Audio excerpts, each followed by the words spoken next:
Ladies and gentlemen, welcome to Spawncast episode 264. On an undisclosed location now, so there's some echo, but I figure my point will get by twice as well now. So there you go. Let me go over here. We're going to start with MVG. Hey, what's up? Great to be here. Good to see MVG here. We got some stuff to talk about with the leaks and everything with the GBA and Game Boy Color. You seem to double down on them today, so I'm a bit more confident talking to you about them here. We'll go over them. I heard about that this week.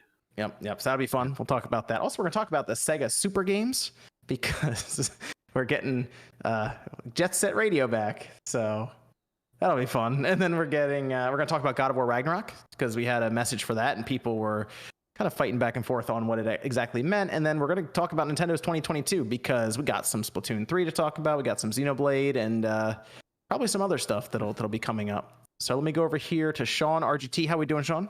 I like how we did the exact same video today. And I knew that was going to happen. I was thinking about it last night, but I had to wait for the sponsor to approve it.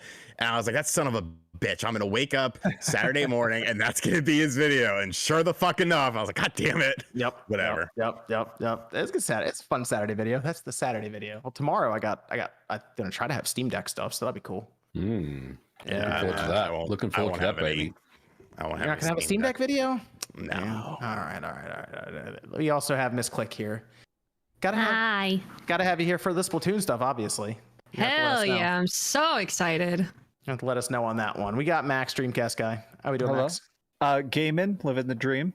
Yes. And we got OJ. How we doing? Player Essence holding up the Spawncast pre-show. A lot of fun today, man. It was very good. It's very good. 300 plus people again, having a lot of fun. People came through. Some weird people, but that's part of the fun. But thank you guys for the support on that. For real, it really is like one of the most fun time that I have streaming. So yeah, it's been great, and hopefully everybody here is doing good. Yep. And then we got Evan. Yep.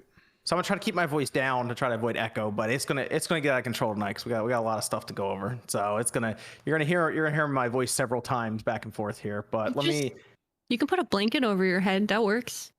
Just put it over. My house is so big. He's echoing. This man's house is he's such a room that's so big. He's echoing. This is how professional I am. When I'm doing voiceover stuff, I just go like this. No, that's the move. People do that, or they go into you go into a closet with a bunch of coats. That works too. That's what I have. My roommate does voiceover work sometimes. So there's a closet under the stairs, and we filled it with blankets, and we have that as our sound booth. It works. Why not? You can even just talk into the closet. You don't even have to go into it. Just put your microphone in there and just start talking to it, and it works. With my lips into it, this is me acting. hey, whatever gets the job done. Also, I'm supposed to have lights here too, but I forgot the remote, so I need to get that. See, I told you lose the remote. That's the problem with remotes. I just wanted to have it all set up. That's fair. It was a race to get this done. So, but I'm almost done. Like I said, I got the Halo set up here for whenever that game decides to be interesting again. Let's go. Let's start with a Discord question, actually, Evan. Is Sega just becoming EA? What? Well, no, I don't. I'm not gonna say yet. We gotta see what these super games turn into, which we'll talk about. But well, I think that might also be talking about the lovely Sonic pricing structure. I think it was just the Sonic thing that was like comparing it to at least I compared it to Anthem. Chart. Yeah, we got a chart. That's good. Whenever we get a chart, it's gonna be fun. Yeah, that was funny. I thought it was funny. I saw a guy who said the chart makes sense if you look at it for 5 minutes, but why should you have to look at a chart for 5 minutes? It's like a compilation of Sonic games. Like how it shouldn't be that like rocket science to figure out what you're getting. It's really. I mean, I don't mean to say it, but it does seem a bit overpriced. No, I think you're right. I understand that. I think it's worth it, dude. They redid the pixel art. Yeah, it's a remake. It's the games have all new work done in them, and to me, as a person who does like those games, I think it's 100% worth it. Well, because the games, from what I understand, they're like remastered games, and they have like a bunch of like new added cutscenes and new stuff added in that links them all together. Yeah, and stuff. They made a little cartoon. When you beat each of the games, it shows a cartoon that explains what leads up to the next game. So now it's all one story.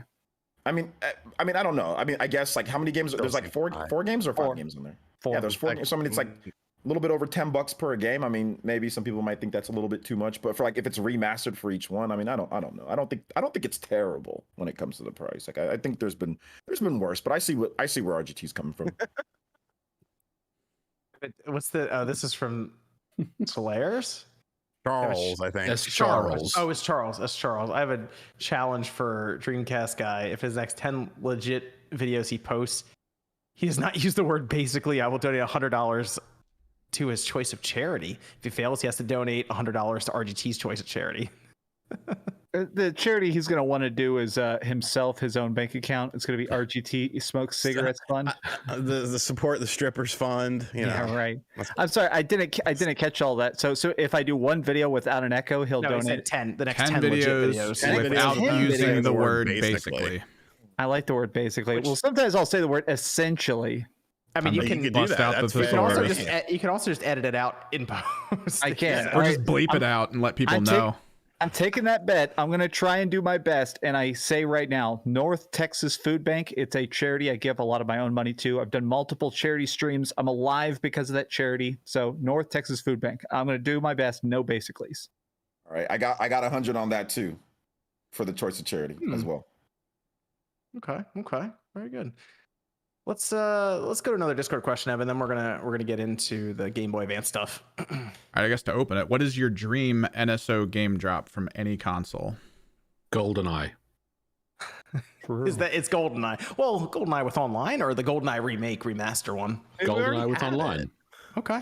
We have Winback, the superior N64 online game. Start talking about N64 games. Start yawning over here, bro. The Winback is amazing. Okay, so the story is after the Spawncast last week, we were all sitting around playing Switch stuff. Nate, myself, Max, John. Were you playing too? Maybe you were playing. I didn't play Winback. But yeah, so I went into Winback just as a joke because I was just gonna mess around with it without realizing that there's multiplayer in that game, and that is absolutely bonkers, batshit ridiculous multiplayer. But it was so much fun. It is the most underrated multiplayer game there. I recorded it. Yeah, you could take cover. There's a weird music where like some woman just starts screaming like, "Ah, ah!" It's like, what the fuck was that? And like we figured out it was the music. Awesome stuff. Dream NSO drop. I just want Golden Sun. I'll be happy if we get Golden Sun. Okay. I feel like the obvious answer is that they do GBA and that they bring in Mother 3, but that's Is that the obvious answer though? Is it? Yeah. I wouldn't care. Oh, Yeah, Mother 3. You I wouldn't care? No. No, not at all. I would negative care. What? Like, it would be- How can you negative care about Then that? he would make the video and secure the bag anyway. It'd be fine. Exactly, but I wouldn't care about it. Negative. I'm not an Earthbound guy. I can see the it thumbnail doesn't right now, do like, anything for me. and then like Lucas in the background, like and then The Lucas, impossible. Yeah, it's going to be the Is one he where it's going Mother like 3 this. guy? I don't even, yeah, see, I don't exactly. even know. I know there's a Mother Nest. 3 guy. My favorite game is finally here, and you're going to be like, I'm the MILF, the mother guy. Oh man, I think that's it right there. I don't know, I'm trying to think of anything else that would be like ridiculous that would like blow people's minds. Chrono Trigger would be pretty hype. That would be pretty big. That would be good. Would you negative care about that, Sean? Probably. No, I would slightly care. Oh, thank you. Look at this guy praising Winback, which I hate that name, by the Microcare. way. Great name. Great That name great is single player terrible. too. Oh, it's not terrible. Do you know how many No, it's a terrible name. Winback essentially was the first video game to have the cover system that was so popular in the early to mid 2000s. I don't like that name. It's because of where I grew up. I don't like that name. I'm not gonna say why. I just don't like that name. But anyway, Chrono Trigger would be more of. No, now you have I to would- explain. Huh? I'm not Is gonna it- explain. I'll type it in it's the meme. in our It's the group meme chat. where it's like, I like the game, and I will not explain or extrapolate. Is that the reason? Let's Operation let's move on Bareback. topic. let's go to the Game Boy Advance leaks. This was weird because randomly this all dropped on 4chan, and it was done way of anonymous links. So it was this weird thing of, did someone from within Nintendo leak this? And actually, I guess that's what I'll have to ask you first, MVG, because this was not from like their server. This right. was someone had a dev kit. This was on there, and for some reason they decided to rip it or just put it on their PC and then upload it to 4chan. Mm-hmm. I mean, is that basically what we're assuming happened here? Yeah, I think so. I mean, it sounds like someone got a hold of a dev kit, or I mean, it's really hard to kind of figure out the source of this thing, but you're right, John. It didn't come from a Nintendo server; it came from a development kit because when they took the build off the dev kit, it's dev kit signed, so people with modified switches couldn't run it. Although I have heard stories now that they've figured out how to get it to run on a hack switch now, and on like Yuzu and all the emulators and stuff. Oh, but yeah, it sounds like someone got a hold of an old dev kit and this build was on there, so they just basically took the contents off of it and they uploaded it to 4chan. Now, it could have been something that someone was sitting on for a couple of years, because I mean the dates of these things were from 2020, so we don't really know, the backstory about when this all went down. But like, yeah, I mean that's kind of how it all ended up on 4chan at the end. It was interesting. So we have a Game Boy Advanced emulator that is like halfway done, if that. From what I know, it's probably more than that. Like, it seems like what they were doing, and again, this was a build from 2020, so we don't really know what's happened between now and then. Like, we're assuming that things have progressed since then, but from what we've seen, it looks like that it is probably almost complete, like from a functionality perspective, because it has like save states and like rewind and all those kind of features that you'd come to expect with like NSO, right? But the actual emulator itself, I mean, they were just testing different ROMs. Like they weren't there, like the ROMs that they were in this thing, like Golden Sun and Mario Kart and Castlevania and F-Zero, for example, they weren't there because they're candidates for the NSO. They were there because they were testing different features of the emulator to see how they performed, right? Like Metroid Fusion has a lot of transparency effects, so they were testing that. F-Zero, if you guys remember F-Zero on the GBA, the track, like the map of the track that's on the bottom left-hand side, it actually like flickers like really fast. It's got this kind of like interlace effect. And so they were testing to see if those types of things are working, right? And they actually were working, as far as from what I was reading about. So it sounds like this was more of a test, really, than anything else. Like it seemed to be described as a very accurate Game Boy emulator. Yeah, because they also had like test ROMs and stuff in there, and it's pretty interesting to kind of see this from Nintendo Europe. That they were doing this. But look, I mean, we have to kind of now kind of conclude that, why are they building this, right? I mean, it seems like this is going to lead to something more, right? Like, yes, on the NSO. But the question is, when will that be? And does that now, with this leak, does it mean that we may not see it because, Nintendo's unhappy about this? I don't really know, but it is interesting to get that insight to see what they're working on. Okay, so this is something that they were working on within Nintendo Europe. So Nerd was working on this. Mm-hmm.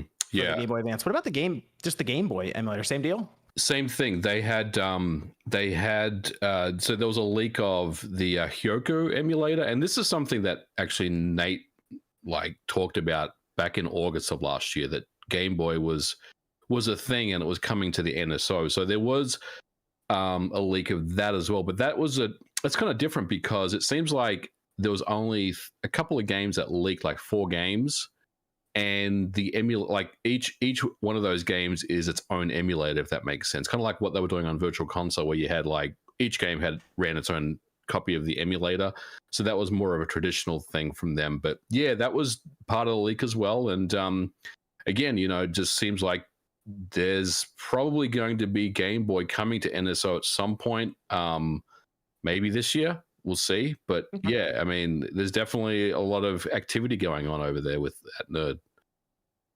Okay, so we basically have the backstory here, but at this point, let's get to it. Is Game Boy hitting the Switch this year? Maybe not even Game Boy Advance, but we think just any kind of Game Boy selection hitting NSO. Yeah, okay. I think so, and I I think it'll probably hit just the basic tier as well. Oh, Wow. okay. You think it's going? You think it is going to the basic tier? I would say so. Like, I feel like it fits in the same kind of mold as SNES and NES. So Right. just having a VAD and offering people, jump on the base tier, because like the kind of the premium tier now is getting really good, right? Because they're adding more DLC to like the Splatoon stuff recently. They're adding more N64 games. So I think, offering Yeah, the and what a lot now? of Sega, a lot of Sonic Sega. Spin. Yeah. The Genesis games as well. I mean, Shining Force 2. yeah, I mean, Sonic Spinball. it's slowly starting to really become good, right? And so I think GB is on the base tier because I think it fits there better, and it really offers people a chance to jump in. Some people don't want to jump in and commit like the 50 a year, whatever, to start, whatever it is. Maybe they want to just jump in and take a look at and see what it's got available to them. But I think GB kind of fits the base tier of this, and GBA, if and when that comes out, would be the premium tier.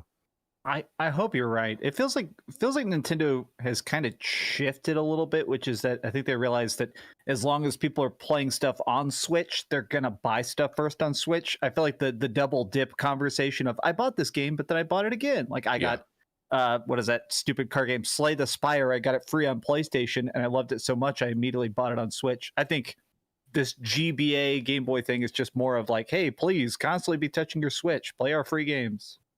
Well, I mean, if you think about it, Game Boy and Game Boy Advance has a massive library. We're talking about the 64 potentially running into some issues when it comes to game selection. You get into Game Boy and Game Boy Advance, you got games for years potentially to pull from. Wait, 64 having issues? What? Yeah. That incredible system having games? Because a lot of the games have third-party issues, sir. Just like you would run into the GameCube. What are you gonna play? A little Super Mario Sunshine? I'm just saying, man. The 64 with how legendary that's having issues? No way, it couldn't be. Bro, yeah. Someone in chat just said Pokemon trading card game, dude. If they put Pokemon trading card that'd game be big. on freaking game, oh, sweat, I'd lose it. That'd be man, I online play. Yeah, I'd give All those old crusty, all those show old about the crusty negative cards. hair. Yeah, That game was broken. Those are the originals. That game was broken, and I love it. That would be really cool. 2 times and never played it again. What? Love it. No. I actually still play that here and there now. It's still a good game. It holds up. It is. Right? Don't I tell like me the you music. I think I played it. I played it last year. I think it was the last time I played it. I like the idea of walking. No way into you a wake up and say, Pokemon- "I'm going to play Pokemon the trading card game." No, Yeah. I actually played it again. I actually played it again on the Analog Pocket. Oh my! I like the idea. Yeah, of you Spawnway waking up, does 4 hours in the gym like a normal person, and then it's like time to play Pokemon. Yeah, exactly. Hey, if anyone ever if the gym ever asks me about says, like Time for anything, Pokemon. if they ever if people ever ask me anything about the gym, I always bring up whatever video game I'm playing at the time because they're clearly asking about stuff at the gym, and I'm like, no, I'm on chapter 4 in Ghostwire right now. Stuff like that. So yeah, but no, it's still a good game. What would be cool is if they translated the second one and localized it for NSO. That would be cool. That would be like I'd actually like have to check that out immediately. They're not gonna do that. But Star Fox 2 they finished and released for the SNES Classic. That was different. That was to try and. What about like Sin and Punishment? Did they finish it though? Because I thought Dylan Cuthbert was sitting on that build for years. Yeah, it's pretty much. I mean, that game got released a million times on repro cards. And it really wasn't that different. The main thing was the fact that it was, it was officially released by Nintendo for the first time. And Sin and Punishment, I mean, but I don't think that's as taxing translation wise as something like that would be. But yeah, because you have to translate all the cards and everything. Exactly. If only there was a fan translation out there somewhere. Right, just copy paste the whole thing because I've seen the fan translations. I haven't played it, but I heard they're good. The new one's decent. Yeah, for I think that came out like 2 or 3 years ago. So that's pretty recent for a Game Boy game. The Mother 3 fan translation is incredible. Oh yeah, it absolutely is. Very accurate. So. Anytime we'd go to too many games, someone always was selling them, and people would be walking around with a copy just buying it for $20 or $30, and they were good. So people buy that a lot. So if Nintendo did a physical copy on the Switch of that, it'd be immediate buy. No questions asked. Mother? Mother 3, absolutely. Oh, the full, yeah. They can get 6. I think they can get 60 for that. If I bet you they could. I bet you they special could. edition, like a special edition, like an art book and all that, I think they can get. I think Partner with Square, do HD2D. Yeah, I'm not saying that it would be like, oh my gosh, it'd be like Zelda or something. I'm just saying I think it would sell 1 million. I think that's a game you'd want to get. That's a game you'd want to get as much as possible for, because while the fan base is pretty vocal, I don't know if it's going to sell crazy amounts. So they'll be like, we're getting 60 for this because of all the everything you guys put us through. People will buy it to have a collector's edition. It's like, yo, this is going to be worth something, you know? Yep. So Yep. Absolutely. I believe we're seeing Game Boy Advance. That's. I agree. Like it's hard to say because the build was from 2020, right? So yes, is it just something that they were messing around with on the side, like in a vacuum, just to kind of do some Did you see some of the other features, MVG? Because this sounded weird to me. They have random matchmaking and multiplayer they're playing around with. Yep. They were playing around with local link cable usage between two switches, and that surprised me a bit because then they also mentioned transfer pack compatibility. That's right. Yeah, they're doing everything. Yeah. So that was for what was it, Pokemon Stadium? Pokemon Stadium used it. So you'd be able to play it on it. You'd be able to play it and then play the Switch and just you know what else used it? Mario Golf used it too.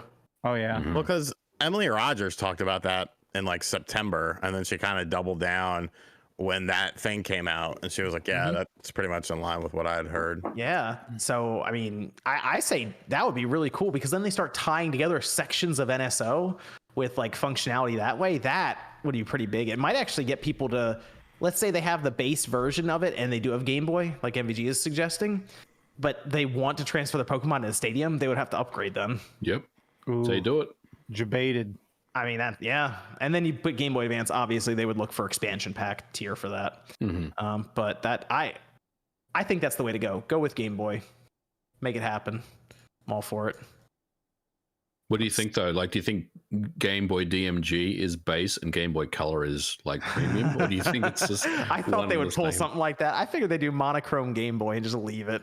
I'd like to think that it's just Game Boy Color. They're just going to call it Game Boy. And it'll just have the color palettes in there. Yeah. Because they mentioned Legend of Zelda DX is one of the games they tested, it said. Yep. Well, plus stupid Nintendo doesn't classify them as two different systems because they're idiots. Game Boy and Game Boy Color are one thing? You're lucky Nate's not here because he would have a conniption hearing you say that. It's true. It's two different systems. It is two different systems. There's exclusive games. It's not exactly. And we're not talking one or two, we're talking hundreds. Yeah. I have a huge Game Boy collection. Is the new Nintendo 3DS a different system? As I said, we're not talking about one or two, we're talking about hundreds. So it's based on the amount, not based on the actual fact that there's exclusive games. What about the DSi to the DS? I know. There's exclusive DSi games. Yeah, but that's downloadable only stuff. It's not available at retail. But the DSi has camera. I'd be a weirdo, and I would say the DSi has a better screen as well. The DSi is the separate console. I'll die on that hill. I mean, you could say that if you want to, but it's the DSi, the DS to DSi, 3DS to new 3DS were not the same size upgrades as Game Boy to Game Boy Color. They didn't elongate the system years and years and years and have hundreds of games come out that were exclusively on that. So is that the difference between a different system or not? In my mind, yes. We might have to check. The Game Boy Color and the Game Boy Advance might be the same system. I don't know. How would that be? We'll see what happens when Nintendo classifies it on NSO. They're both called Game Boy. It's just, it's all under the Game Boy umbrella. I mean, Nintendo's got bigger problems to worry about right now. It seems like. True. It's a joke.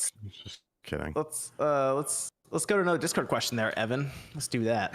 We've got a new TMNT game, new Sonic game, TMNT Collection, Sonic Collection, all releasing in 2022, along with a Mario movie. Is it safe to say this might be the biggest year ever for retro IPs? Well, you can also look at HD2D technically too, because that's bringing things like Live Alive.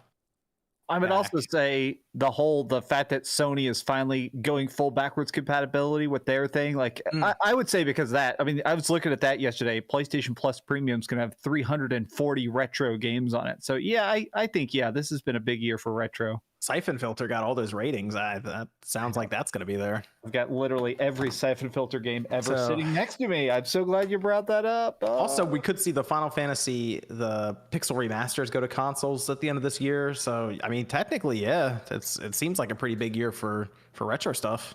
Their Square will mess that up like they did. Easily. they're They'll gonna definitely make mess the it up. font Cross. They're gonna leave the font looking like doo-doo. PS1 version still the superior version, apparently. That's crazy. Got another one, Evan? For the people who use the SM7B for your videos, most people know about the Cloud Lifter and Fethead. Are you using any plugins or different settings on your interface to get the best quality sound? Nope. Mine just goes through Go XLR and it just does that. Doesn't even have any Yeah. other stuff. Yep. I got a mixer, and it's just everything is just on default settings. I plugged mine in. Yeah. Says the I man do- with the echo. Hey, that's Easy the room's with fault. Steve That's the Mike. room's fault, not the mic's fault. It'd probably be a lot worse with any other mic. Yeah, it probably would. Let's go to. Should we talk about Sega Super The Games? Genesis and the 32X are not the same thing. Oh people. my Come on. god! They're not. It's an entirely different system. Someone is Oh, punking you, man. Yeah, they're Someone's messing trolling with you, dude. Yeah, they're Being trolling messed with. for sure. Sounds like they might be under the Sega umbrella of systems. Might have to check the Genesis and the Saturn. What, the Sega CD. No Nick, one, it's not- no one ever said that the 32X and the Genesis are the same. Beasley did. Oh boy. Okay. Fucker's been trolling me since I was 13. Sega Super Games. But this is exciting stuff, obviously, because That's why I wore the shirt. they mentioned last year, I think it was, to their investors that they were going to work on something called a super game. Turns out it's like 5 games or something, and it's like a project that's going to take, they said, like 4 to 5 years, and part of it is their partnership with Microsoft for cloud computing to get it done. So apparently this is going to be a way for them to revive Jet Set Radio and Crazy Taxi into live service games. Is it my time to shine? I'm so How happy. does this work? How do we make Jet Set Radio, or I guess I can say, how do we make Crazy Taxi into a live service game? I mean, the reason this makes sense to me, both of these are, if you've played them, they're big, very city-focused games, where as you keep going deeper into Crazy Taxi, you start getting harder fares and stuff, and same with Jet Set Radio. Later levels are unlocking different weird neighborhoods and stuff you're grinding around in. I do think it's going to be that. You're going to start out with like 5 neighborhoods or 5 territories that you'll work in, and over time you'll unlock more cars and more skins, and that'll be the DLC, is like keep expanding the map the way they can sell you cosmetics and do daily quests of grinding 500 feet or whatever. They'll probably just make it like Battle Royale or something where you gotta drive, like, from, you start on the edge of the map and you gotta drive to the middle of the map before everyone else and pick up people and drop them off before, the electricity comes and kills your car or something. You're Same probably thing with right. same thing with Jet Set Radio. I feel like it's going to be something along those lines, which The cops, be fun. more and Is- more cops are chasing you, and once you lose. Is that, I mean, it sounds like these are both going to be pretty expensive projects if they're going to take 4 to 5 years to develop, and they're looking to have potentially hundreds of developers working on this. Is that a good idea for Sega to try to do? Because that No. sounds like a terrible idea. They need to walk again. They need to crawl again before they can walk again. You know They what I need mean? to contact me. I can write the ship, Sega. What would you do, You're Sean? Go on. Give us your elevator pitch. First off, we're not doing big budget shit. Okay. First and foremost, we're doing some Dreamcast re-releases and a compilation, and Sega Saturn re-releases and compilations available for all major platforms. Including That way cell we get phones? some easy income with minimal amounts of work. Then we start looking at our back catalog of franchises, stuff that we haven't really looked at in a while. And once again, also you're doing arcade stuff too. We're putting arcade stuff in there. We're doing licensing deals with companies like Arcade 1UP with all their different machines. We're doing a full Sega lineup of stuff. It's about getting other income in, and then you could start to build up towards making the bigger blockbuster games that you used to be known for. I still think there's a market for them. I just think they're going about the market in the wrong way. I'm gonna nut. Keep talking about all the Sucks. Dreamcast re-releases. I actually agree with everything you said. Like, I'm joking. I think they do need to go back in their catalog, because they got some I mean, we know like the Dreamcast and everything, the Saturn, they've got some absolute classics in there. Yep. You know, that they could revive. They don't have to go down this path of a super game, you know, live service thing where there's so much risk involved, where the ROI. I mean, we've seen so many live service games completely just die after the first couple of weeks. There's no guarantees of that. And I think, you know, going back into their catalog and pulling out some of these beloved franchises is a really, really good point. And offering that value add, like you said, Sean, Arcade 1-Up, having classic, you know, arcade games like House of the Dead. Imagine having House of the Dead in your house, right? Like having that machine in your head. That'd be pretty awesome on Arcade 1-Up. And there's other games you could build. Yeah. You do House of the Dead 1. Yeah. I think House of the Dead 2 runs on a different AM thing. Yeah, so it what is, you, yeah. What you would do is you do House of the Dead 1, and then you do Virtual Cop 1 and 2 Yep. on it. That way Yep. you get 3 games on it. They're all Lycan games, and I'm pretty sure all those. You know what? Tomorrow I think I'm gonna make a video about how I'm gonna fix Sega, You're welcome. I love it. That's I a good love it. idea. It's going to be you looking angry with because I know they hands in follow your lap. me on Twitter and shit. But remember that Sega also owns Atlas, and Atlas has the same type of issues with their back catalog. They've got a gold mine. Atlas Yeah. by themselves has a gold mine of great games that are just not out for modern know. systems What- at all. And if you follow Atlas on Twitter, they constantly are like, check out this great stuff from Persona 3, but you can't play it. Da, da, da. It's like, why do you do that? They're like, yo, check out this mouthwash for the anniversary. Like this. I thought This I is thought lit. M2. I thought they would give M2 more of a shot at those Dreamcast games. Like I thought there was word that they were working on them. Yeah. M2 should be doing so many things for Sega because they've already proven themselves. Look at what they did with the Sega Ages stuff on the Switch. Virtual Racing is literally the best version of that game ever because it runs at 1080p, 60 frames per second. You do 8 players on one fucking Switch on one television or with your Switch in tabletop mode. Like it's a masterpiece, and it was priced great. Every time it goes on sale and I do an eShop sale video, I'm like, buy this game or throw your Switch in the garbage because you're a heathen. Like it's ridiculous to me, and that just shows you that they are more than capable of porting over earlier Sega arcade games. Yes. One thing I do know about M2 is they're very busy, and the way that they work is they don't look out for projects. Like they don't seek them out. Like companies and developers, publishers come to them and say, we want you to work on this, right? So it's a negotiation, right? So you know, Sega may have approached M2 and said, hey, let's do Dreamcast back catalog stuff. But maybe there was just a breakdown in the negotiations. Maybe Well, the Sega new wasn't offering enough president- money. The new president will be contacting them again, and we'll be getting some deals done because the negotiations aren't going to go south this time. Sean's on the Alright. case. I'm on Yeah. space. All Bro, right. I just want Dreamcast games back, man. That's all I want. It's just bring them forward, baby. They've tried. Sega's done some weird stuff. They did the cell phone thing. Remember that? The Sega. What they call that? Sega forever. Oh Yeah. gosh. Yeah. It was like cell phones with like games of DRM and stuff. It was such a Let weird me ask idea. you guys though. This suit, they said that the rumors was that it was going to be what was it? They said Crazy Taxi's coming back, and Yep. what was the other game? Jet Set Jet Radio. Set. Jet Set. Jet Set Radio in a super triple A. I don't see Sega spending crazy amounts of money on those two IPs. It sounds like they've secured funds to do it. So they're just apparently they're gonna do that. There's 5 games they said total.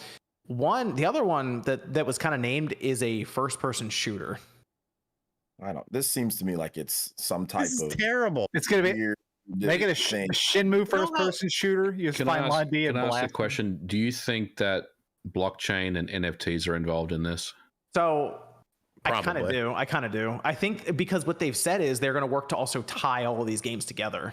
That's part Yeah, of the like, it idea of doesn't- super game.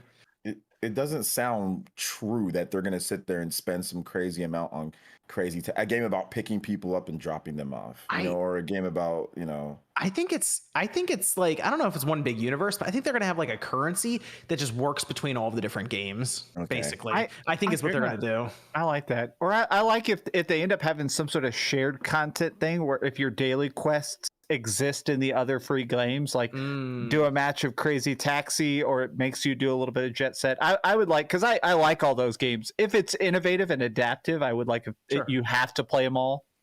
Okay. You know how I can sit here and tell that Sega is just a lost company?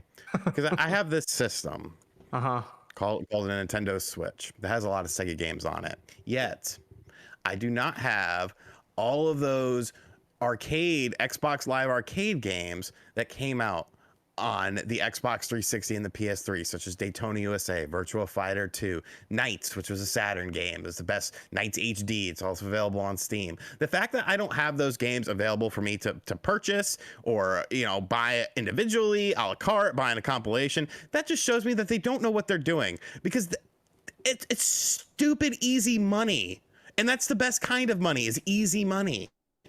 I don't understand it. You figure you just get the Dreamcast games, you start like they could be taking Dreamcast games and dropping them onto these systems now for $20 a piece, and people would probably be like, all right, I'll go ahead and pay that. Here's Skies of Arcadia. People would be like, $20. All right, I'll take that. I pay 60 Sonic Adventure 1, and 2. what we do is I'd pay more than $20 for Skies. We would do a budget pricing on digital, and then we would do a limited physical edition, decently numbered, nothing too crazy, but that would be our premium 60 and up thing, and maybe we'd do two versions, something like that. There's so many avenues. They were so scared of the failures that they've had in the past. I think that's also coming back to that could be part of it, because they've tried all these unique and different things in the past and failed spectacularly, right? But like, dude, this super game AAA thing, live service, is not a slam dunk by any means. No, like I think the risks outweigh the money that they are thinking they're going to make on this. Like, I think they should drop that Dreamcast Mini. Like they are, that would be something that I think would really inject a lot of interest. Technology's in there. the retro. They could do it. Absolutely. Well, I heard a while ago that they are trying to make a Dreamcast Mini after it was after the SNES Mini came out. I had someone talk to me and say that since the SNES Mini was so successful, that specifically was what made Sega go, okay, you could just sell the stuff you own again for a price, sure. The Dreamcast Mini seems like it'd be expensive as hell. Like, what people would be, it would be expensive. It seems like to me. I think it'd probably end up being right at like $100. Yeah. It would have to be like, I think it might be a bit more than that. Well, I mean, with me at president. Yeah, right. Because if the Super Nintendo Classic, maybe Nintendo marked it up a bit, but if that's 80, and you're talking about a Dreamcast here, okay, so we're jumping a bit here, okay. But you don't really.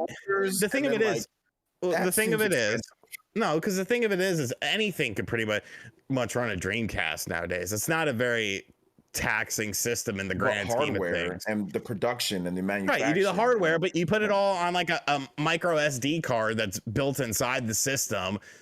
What's that? When you're buying it in bulk, that's pennies. The Raspberry Pi is pretty much caught up to it. Like it actually emulates the Dreamcast pretty well, like shockingly well. My Retro Pi plays every Dreamcast game at 1080p, and it's beautiful. It wouldn't even need a fan. So that's not it. Like, it's not like ROMs, or I'm not saying it's like what you do is you make your money on extra controllers, maybe charge $30 or something like that, and then you also have variants of the consoles. You have the white. I need to start writing all this down for my video tomorrow. You have the white version, and then you have the black Sega Sports version, and maybe the Sega Sports version has a extra game or two on it that makes it a little bit more rare. You also have a fighting stick for it. Do we get the Hello Kitty version? The hell, man. Dude, in Japan, they would get up and walk out of the room with that. that might be because I just don't see Sega being that aggressive. Under new leadership, they would be. Damn it. Well, the thing it seems like Sega just has a bit of a manpower problem, which is that sometimes it seems like they focus on a project and they try and do it right. Like, I think the Sonic Origins collection is a great freaking remaster, but then it's like, all right, now port a bunch of games, and they just don't know how to do it. It seems like they always have their hands full with one particular thing, and they're afraid to hire on to do the next thing. I'm behind Sean, though. Sean for Sega President 2020.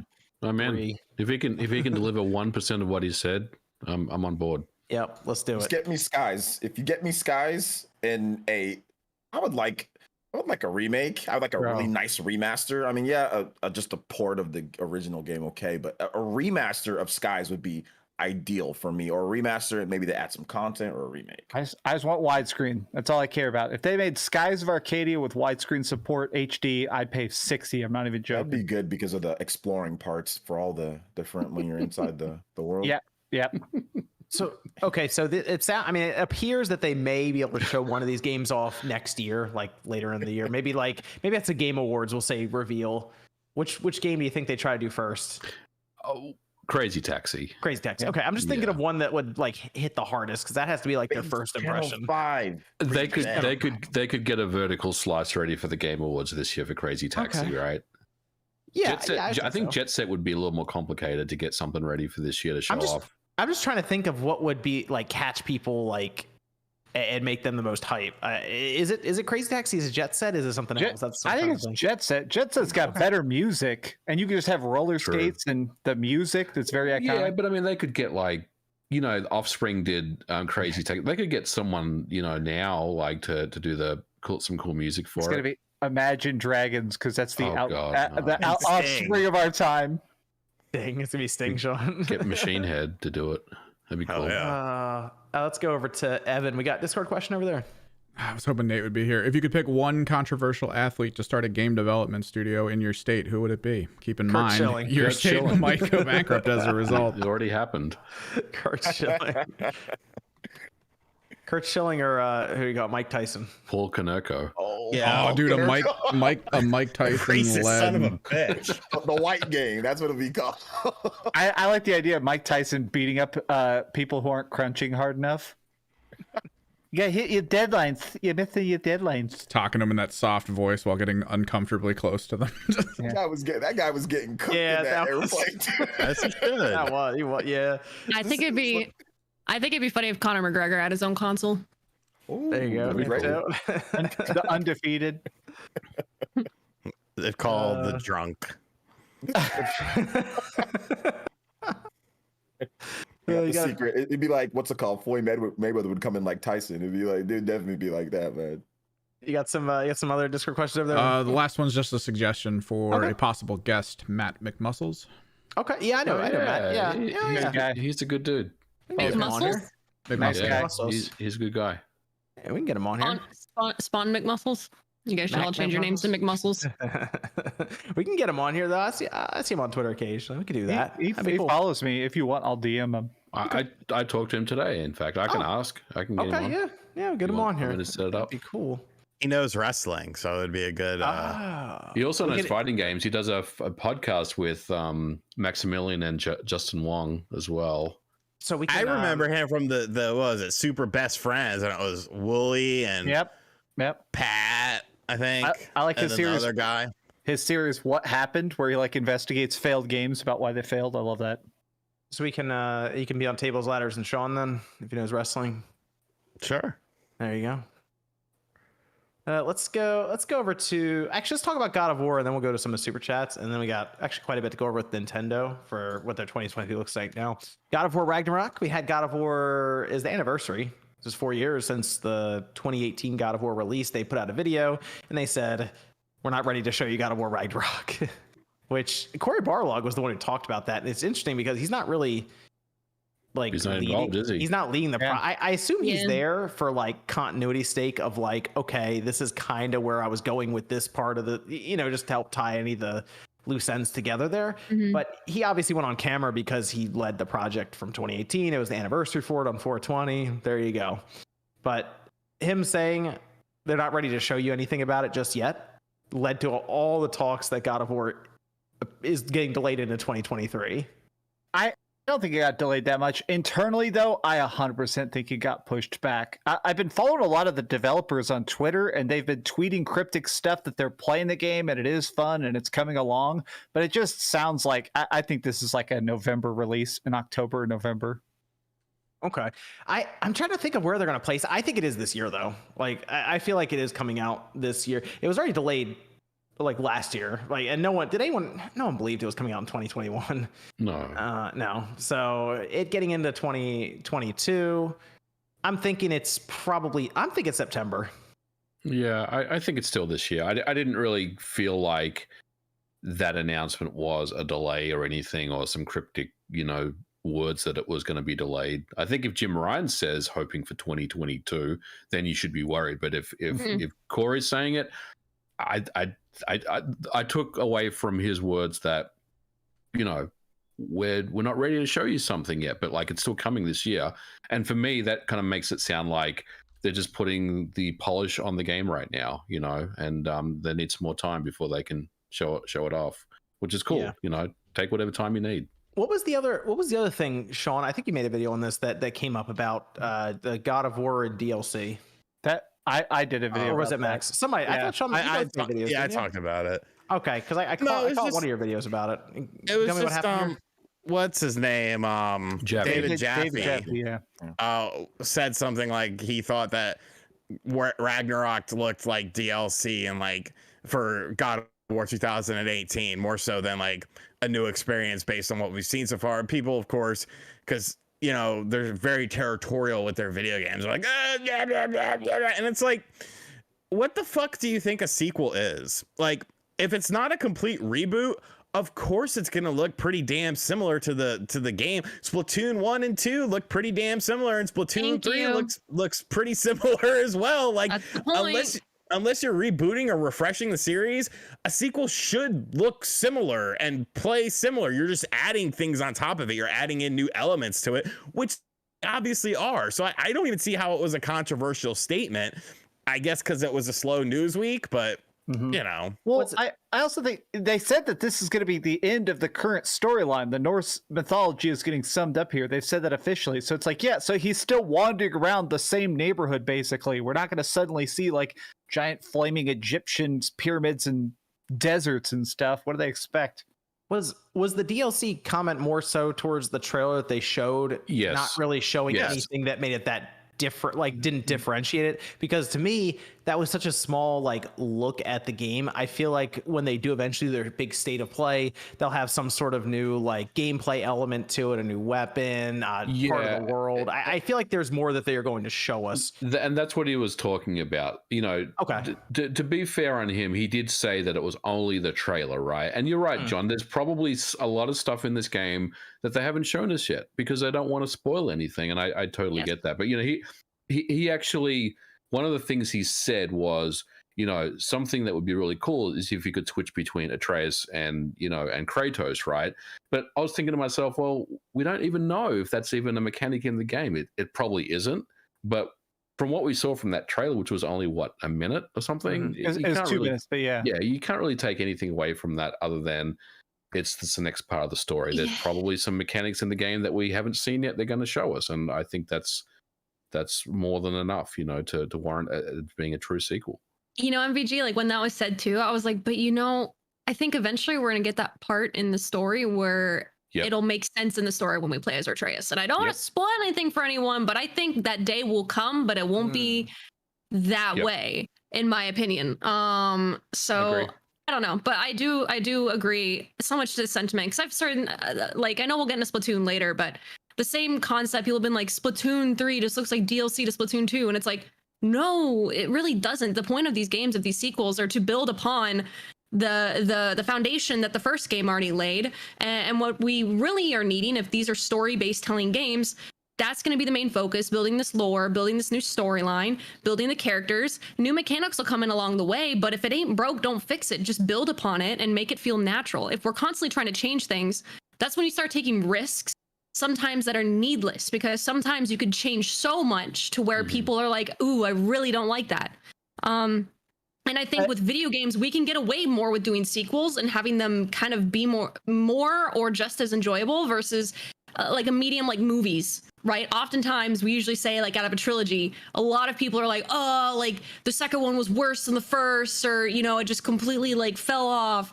And I feel like sometimes video games, because they are such a fantastic medium where almost every element can really be controlled when it's done properly. I like when Corey was saying in his video that we are perfectionists. We have our heads down. We're really focusing on this. I love the fact that he's just like, hey, like, let us work at our craft. We're going to bring you something fantastic.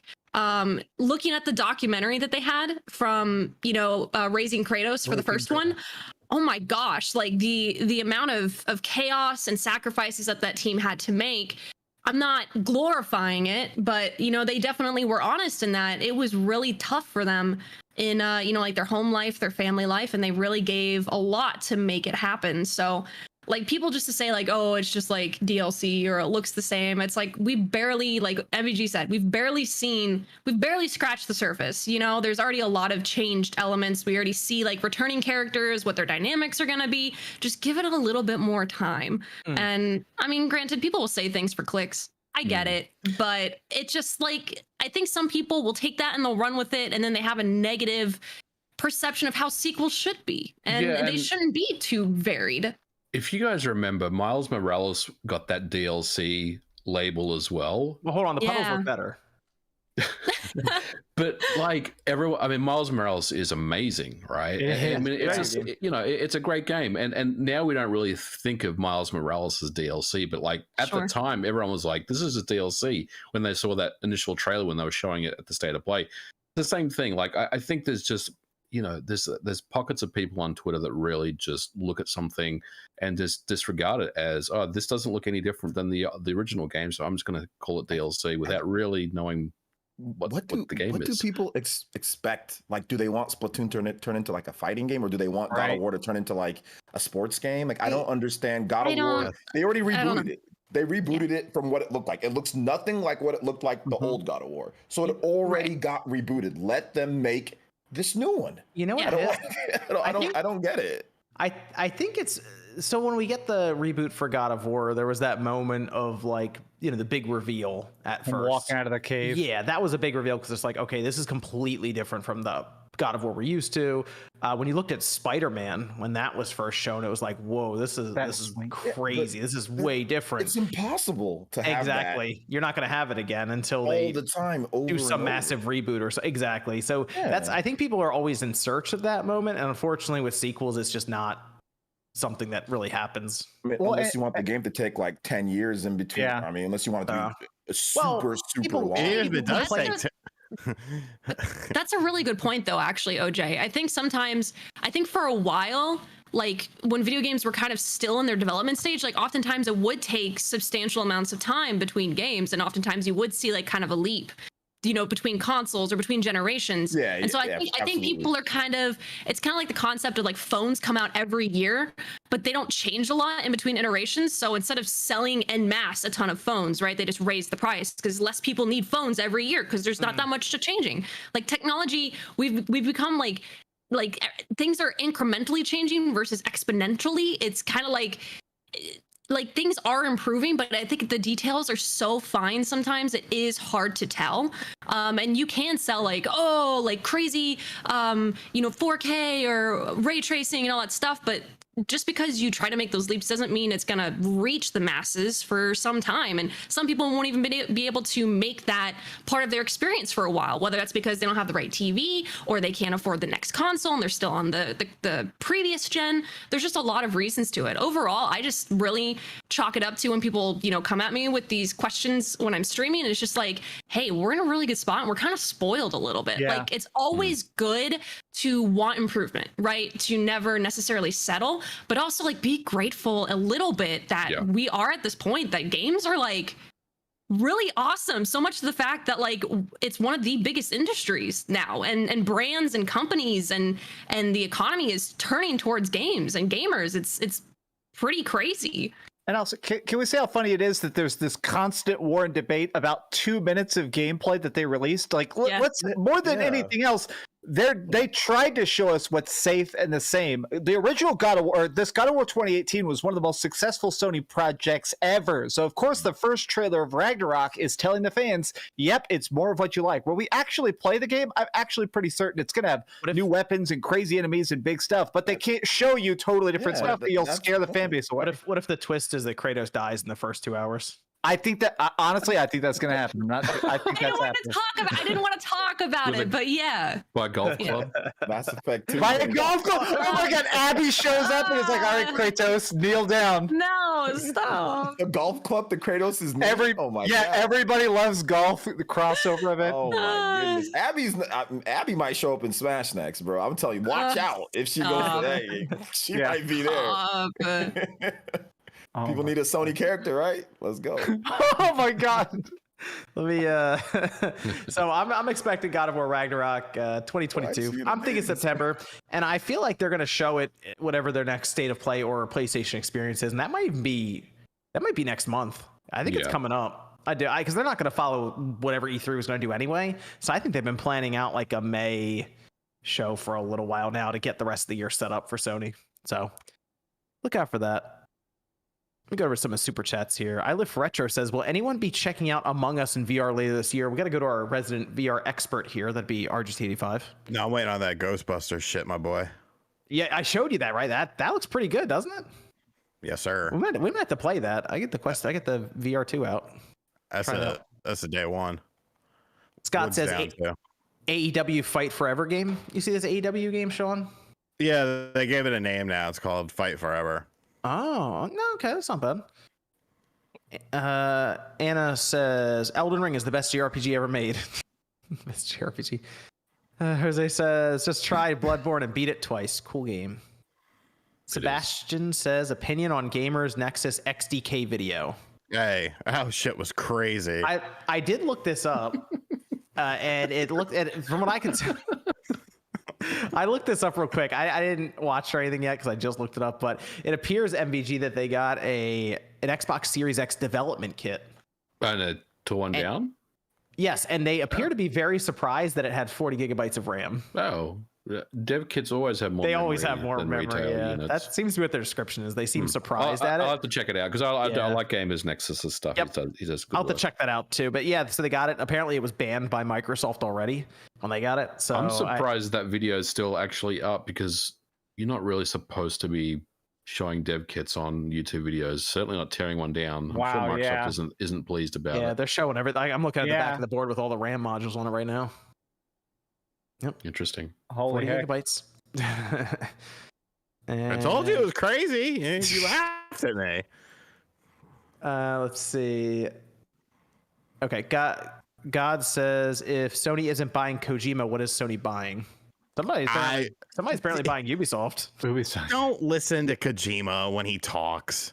If people haven't learned that by now, I honestly feel like they'll never learn that. But take everything that man says with a grain of salt. He's not Peter Molyneux, man. Still waiting for the real Death Stranding. Something. Julian says Breath of the Wild 2 is obviously going to be called Death of the Wild, right? Ooh, I like that name. Yeah. Death of the Wild. Liam says, Brooklyn lost. Liam says, does anyone know what happened to Scott? He's on a video pretty recently. He's gone on to a different place. He's a A happier place. What the heck? He's like he's dying, bro. He was in a video with I think over on GV. Yeah, Good Vibes. Yeah, Good Vibes had it. Yeah, he was on there. He was on there. So I heard he got into crypto. He's Oh no. He's gonna be How did making they his not- return soon. How does Good Vibes Be Gaming not have like an intro song playing on the Beach Boys thing? Good Vibes Gaming. Like, what the fuck is going on over there? I feel like that would cost No, money. you change it up. Yeah, you down key it. Good vibes gaming. This is Demolition Man says Nintendo killing wallets in 2022 year, and then hashtag PFD League. Hey, those jerseys looking good over there, Evan. We're going to be getting a couple of those. So everyone's going to have their own jersey that people can buy. That is the plan. Logo on the front right, then the PFD League on the front Can left. I get number 7? I don't know if I want to give away the 1 through 10 numbers because it feels too like close. Oh, I have to have 85, don't I? No, you're gonna have 50-50. I wanted 69. I got it at 69, right? I get 69. Those jerseys look good though, so we'll be getting a couple of those and wearing them for different games.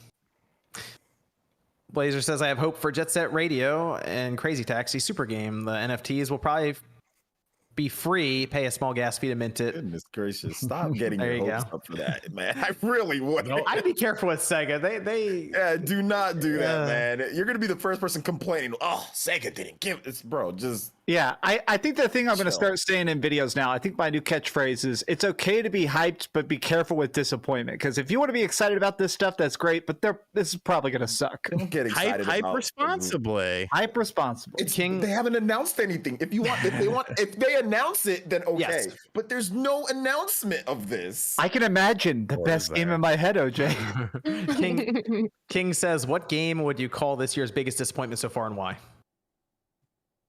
Babylon's Fall. I was about to say Babylon's Fall. Completely forgot about the game. It might have to be that. It It was. has to be. It got down to double-digit Ugh. players the other day. It got down to like 84 It players. was like What's the 10 like other a one? week I ago. was kind of Chaos. disappointed in. That's the one I was going to say. Stranger's Paradise. Stranger's That's one that Paradise, kind of yeah. disappointed me too. Unfortunately.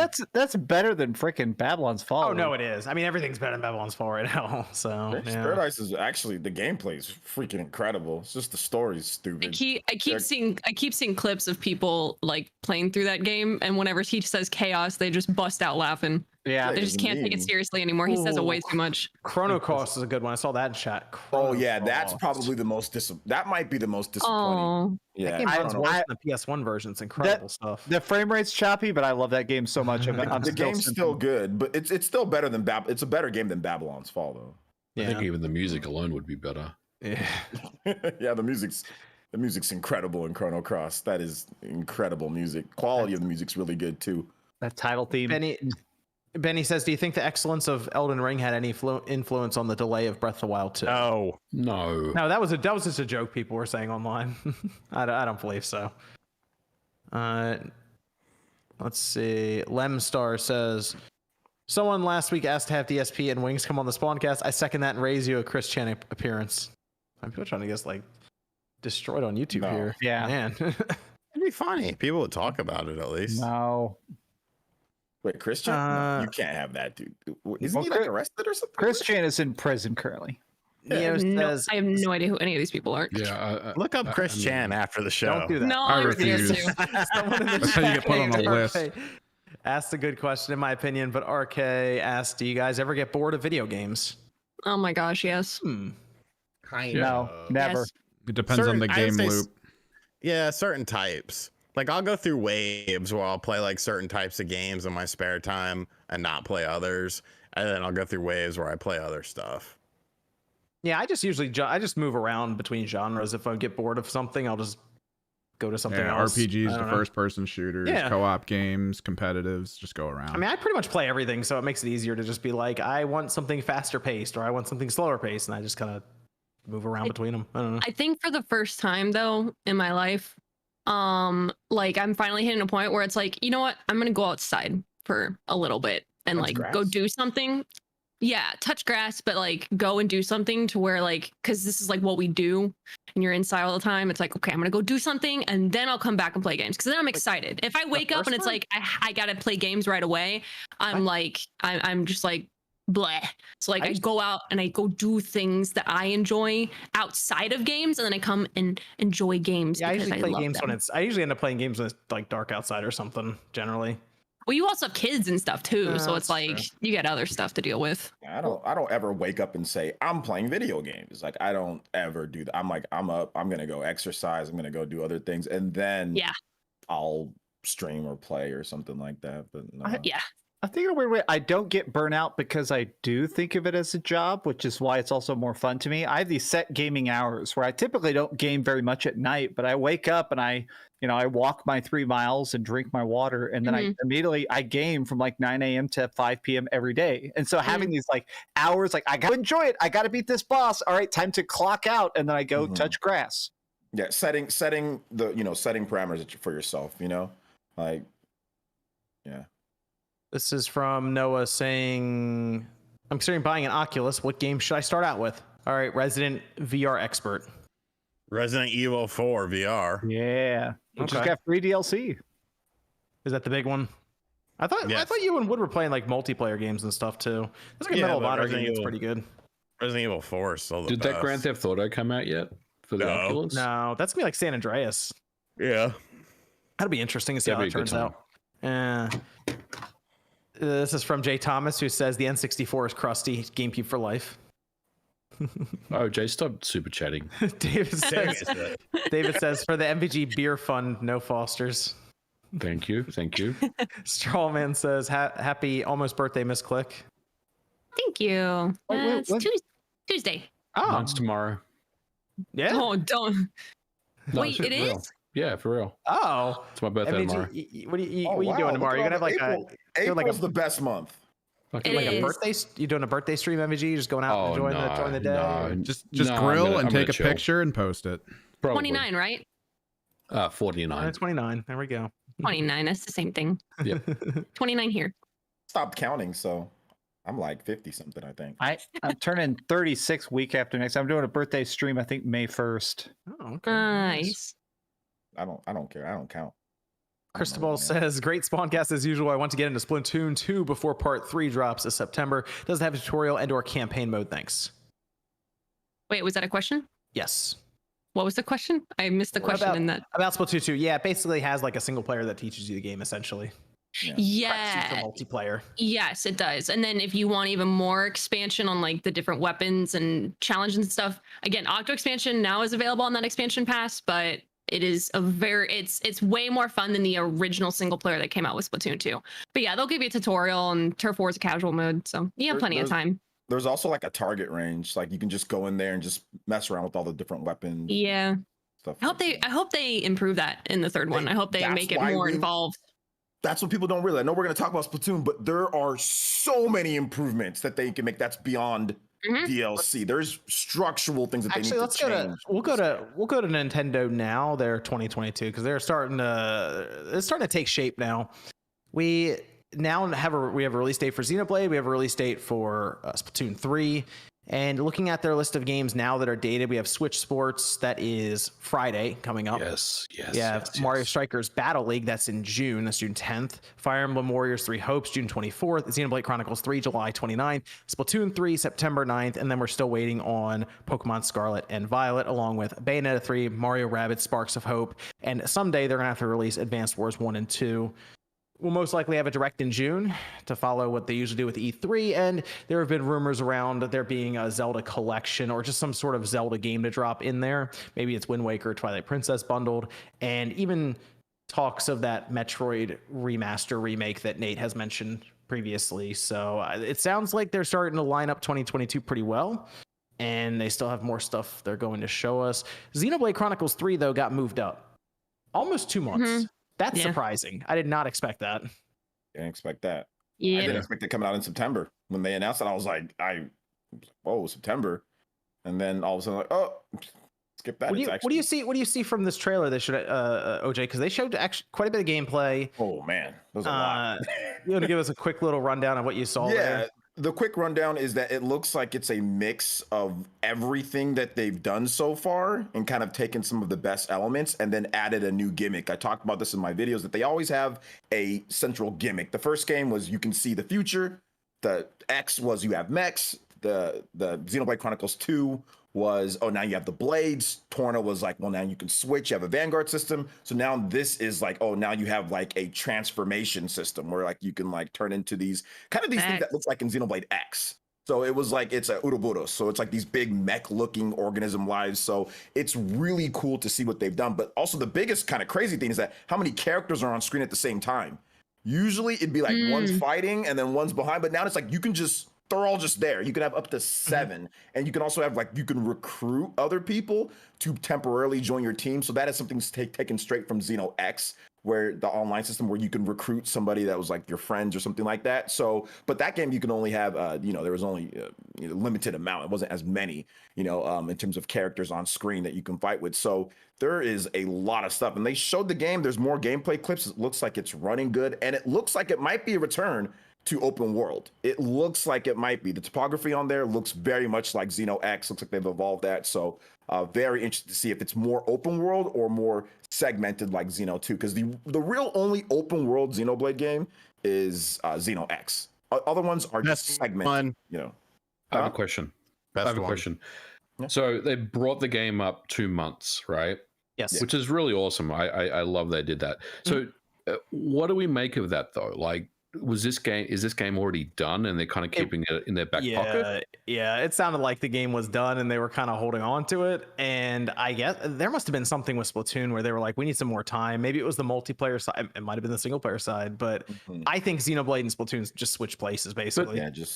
Or they trust Monolith Soft to get something done faster than maybe with Splatoon or something like that. Monolith Soft has been known to be extremely efficient, so I mean, it could have been that, but either way, I'm thrilled that it's coming. I'm happy either way. It's coming sooner. From what I've gathered, the word is that Xenoblade has been ready. Basically, is the word. And looking at what they've done this before. What was it? Was it Mario?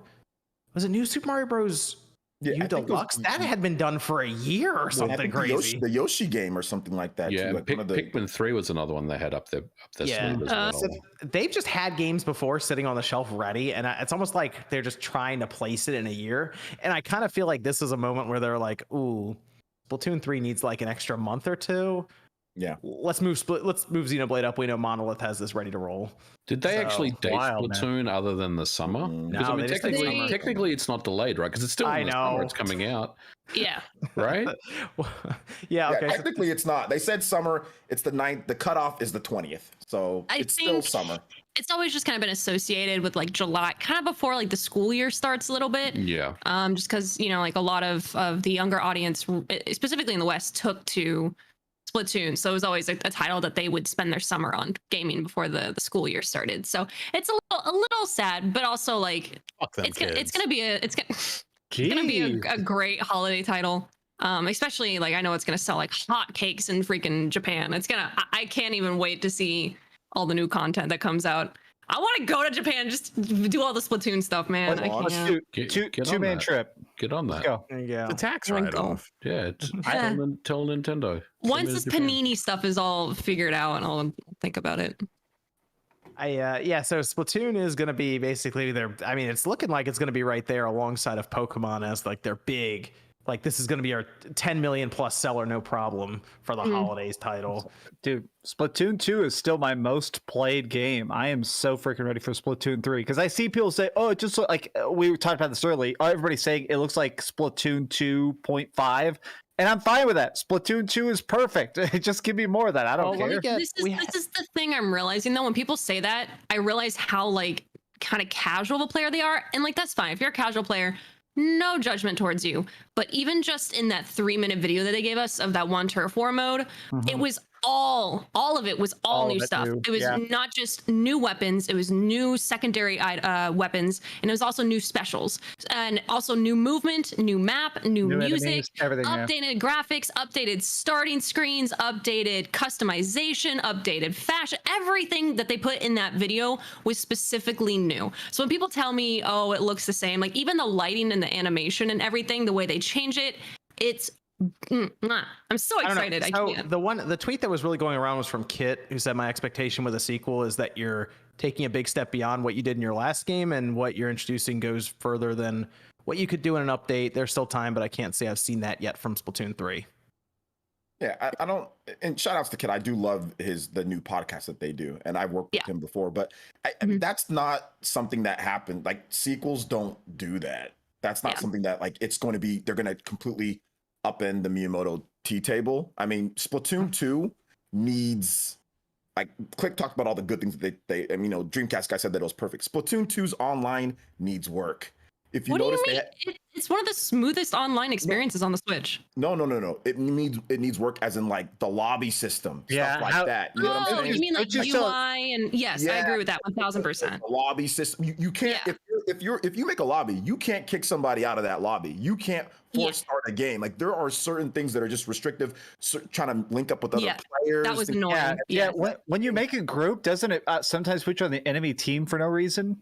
Well, the main issue was, especially for streamers, like the only time if you want to organize people having in your group, you have to do the private lobbies, but even then when you do private lobbies, the limited control, like the moderation settings, I would say, customization, I think things that Smash has slowly improved on, like with their arenas and stuff like that too. Those definitely for sure. And also like it's hard to like, if you want to just like play against random other people online, you can't. It's very limited. So that's one of the biggest, I think, requests from a lot of people is the online UI. The lobby capability. system just, the lobby system needs to be better. It looks like they're doing that though. I think you maybe noticed this click, but I don't know. They have like these Discord numbers, and like now you have like your tags. I think that's going to be like a specific identification within Splatoon itself. If you want to become friends just within the game's realm itself versus Switch friends, which I'm a big fan of because the Switch only has a limited number of friends that you can have, and who you might be friends with in Splatoon, you might not care to have on your entire Switch system itself. So it looks like it's going to be like an Overwatch or a Valorant type system. Yeah, I'm excited. That's what I want. I want them to overhaul. Those are the type of things that I don't think is DLC. I think that they need to actually change that within the structure of the game and make something new. You can't just pile that on top. You know, that's just me personally with that. So yeah, like what Click said, there's a bunch of new stuff. We talked about it with like God of War and all that. This is what sequels do. You want just new items, you want more of it, and then maybe down the line you have this big, now you have like 15 on 15 or something. I don't know, maybe you do something, but right now it's only, that'd be wild. It's new, it's third game, so but even the first one came out in what, 2014 2015.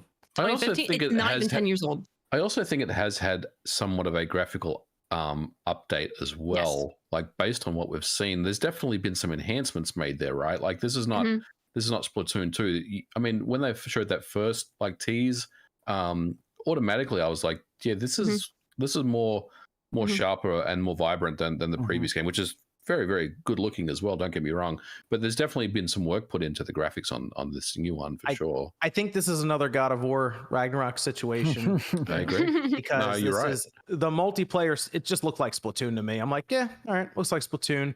And sure, Click, you notice a bunch of things, but if I'm like a casual player, I'm like, yeah, okay. If you don't know what painting and doing all this, sure, great. If you don't know what you're looking for, it's gonna look necessarily kind of like more of the same. But you do all have to realize that the West isn't even necessarily the main demographic that they're drawing to per se. Versus literally Splatoon is the shooter of the East, kind of like of Japan. The thing here is they're not going to change the multiplayer because it's competitive, or they're not going to change it drastically. So I still think the biggest change is going to be in the single player, and they just haven't shown it yet. I think that's what they're going to save is the single player experience is going to be like right before, because we still don't even know, like normally every, the first game, the second game, they've had different idols. Such as the characters that kind of like help lead the story. We've kind of seen our main protagonist that we will play as, but we haven't seen the new idols, the new pop stars. We don't know if it's going to be two, if it's going to be a group, if all the characters are necessarily going to return.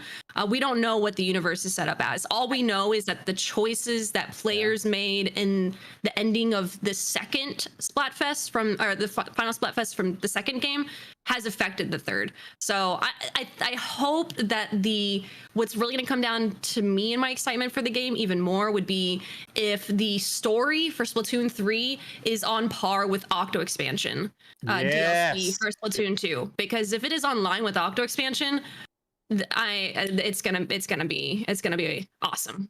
The art of Octo Expansion 2, I love it. It's so good. So I love all that. Yep. So I that's my thought though, is that the multiplayer was going to look the same, basically like same idea, concept, and all this. Single player, I think that they'll get more creative with, and it'll be different. And when they showed that beginning part, when they first showed Splatoon 3, and it was like the person was going down, getting on a bus, and like they did some customization and stuff. That's where I was like, okay, that looks more interesting than what I did when I first picked up Splatoon 2 with the Switch, like right in that first year or so when the system came out. So that's kind of what I'm looking at. And maybe they change up the lobby system and stuff, but I think the core concept of Splatoon 3 will follow Splatoon 2 very closely, which, hey, that's good. Just update it and put it out there for people who play competitively, and that'll be that. Did they ever fix those bugs with the high score leaderboards where people were hacking and did they ever address that stuff? Because that was literally like 2-3 people, and I think it ended up getting dealt with. The amount of hackers that you come across in Splatoon, like I think in my like 2,000 plus hours, I came across like 2. Mm. If I The could hack most in it, I would. okay, Sean. So I win. I think the Wii U version, need Evan you for saw that. a lot more hackers Yeah, prevalent in yeah. the Wii U version. But obviously, like anything, Splatoon, like people are gonna take it and run with it and be like, oh, this is why I don't play the game because hackers. But then Halo exists, and Yep.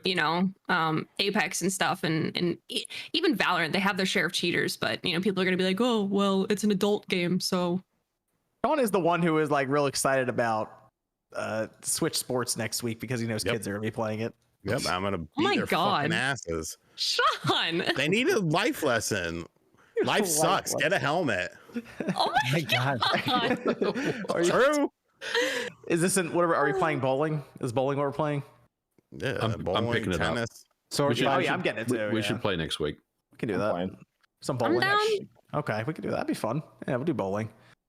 That'd be a good time. Or well, I mean, people can do those. Four. If I beat you in Bowling's soccer, a if I lot. beat you in soccer, John, I'm never gonna let you hear the end of it. Keep Damn. that in mind. Bowling is that the one that like lets us do like 100 people or something? I think it has like full tournaments, so maybe we can try that. Nice. People can play soccer. So buy it for me. I'm being cheap. Screw that game. What that game looks like old school Wii Sports. Yeah, Really I played like 5,000 hours of Wii Sports, so you gotta impress me. Oh, that's not happening. It's bowling. It's bowling. Oh, they have ramps now in the bowling. It looked like they had ramps. That was cool. Yeah, they got all those Cool. trick shot things. Yeah, that looked fun. I mean, the other stuff looked like tennis looked like legit like they just pulled it from Wii Sports. But the bowling looked improved. I wonder if they're gonna add more games because I know golf is coming, but I wonder if they're gonna add some of the other stuff. Probably. They need to stuff? make sure my Darts. physical copy is worthless. Let me go to Evan. We have Discord questions left. Nah, we were good. Okay. Let me go to Daniel says, "What's up, Spawncast? I found Kid Icarus Uprising, super cool game, but man, my hand is going to be sore if I play so too long. Super fun though. Would be cool if they ported it to Switch with better controls. That would be nice. We need a new Kid Icarus game. Give me Kid Icarus Uprising or Kid Icarus something else. They should do both. They're not. Do both. Because that's money, and they're Do not both. going to spend money on Kid Icarus because the franchise is never. People talk Give about Sakurai a Metroid. chance.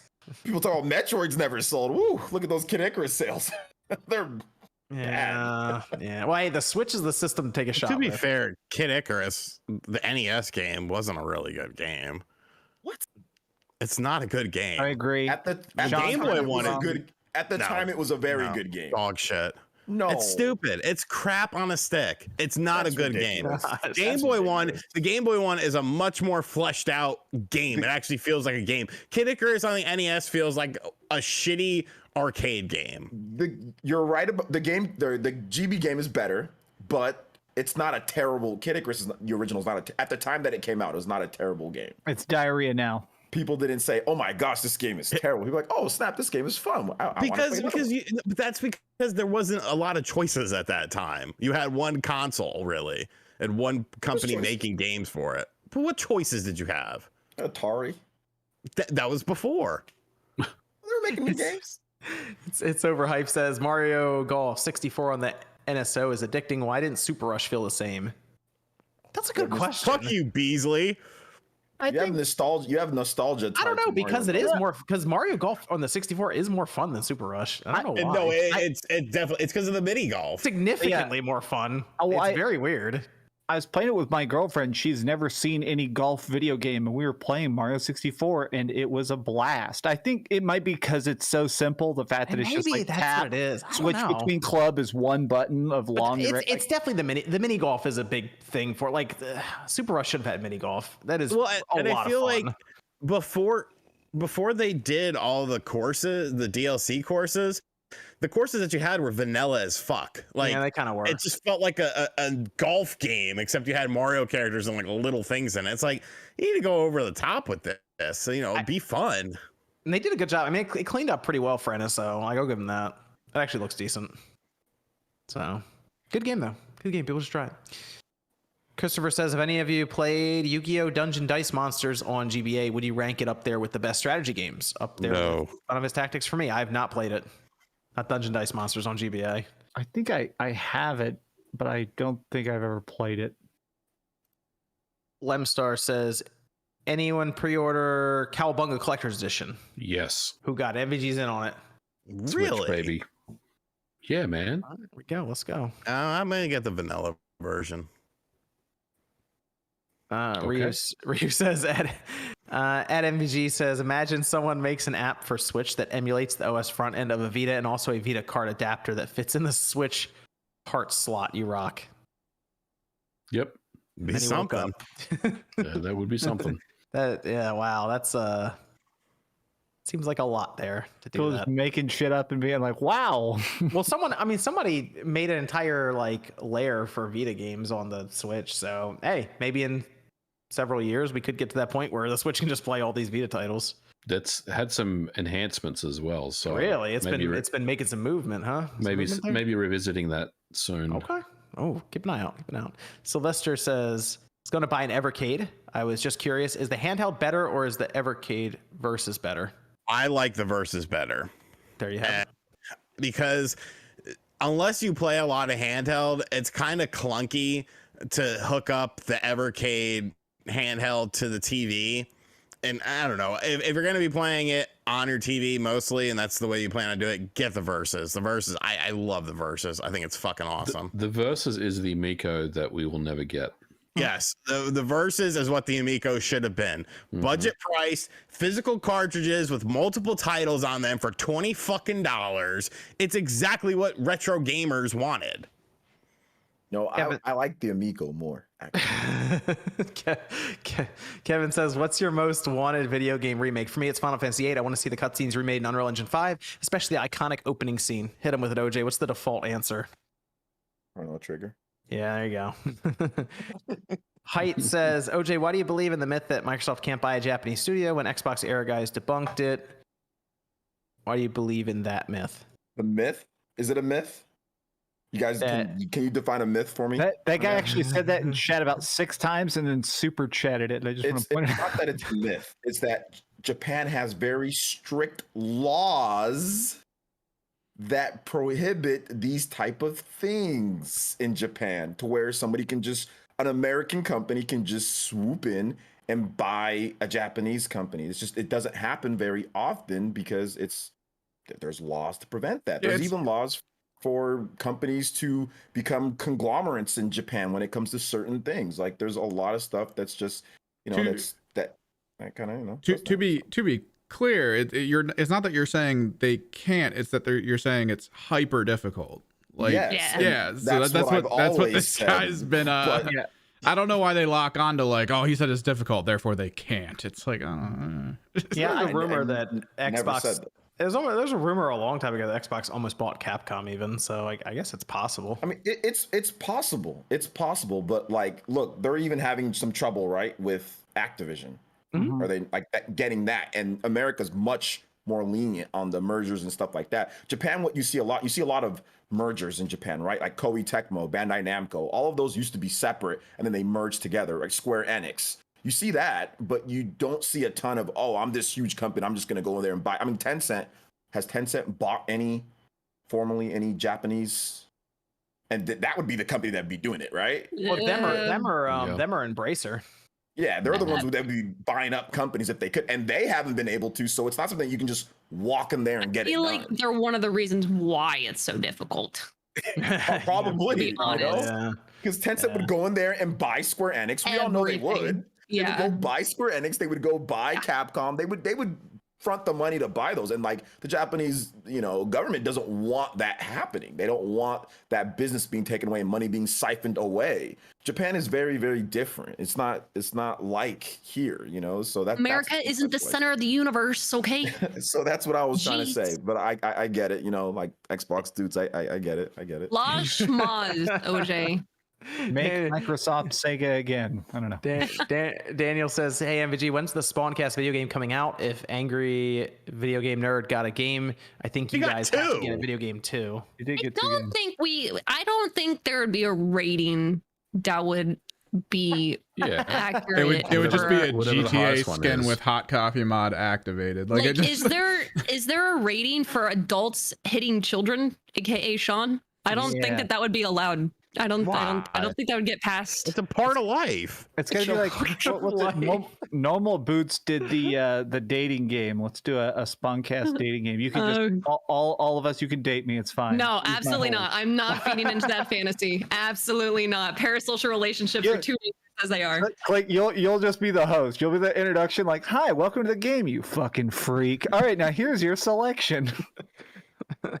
This is from Strawman saying, "Did you see Glover just released on Steam on 420?" I did not. I did not see that. Leo says, "Seaman 2 starring RGT85. Thoughts? Thanks all."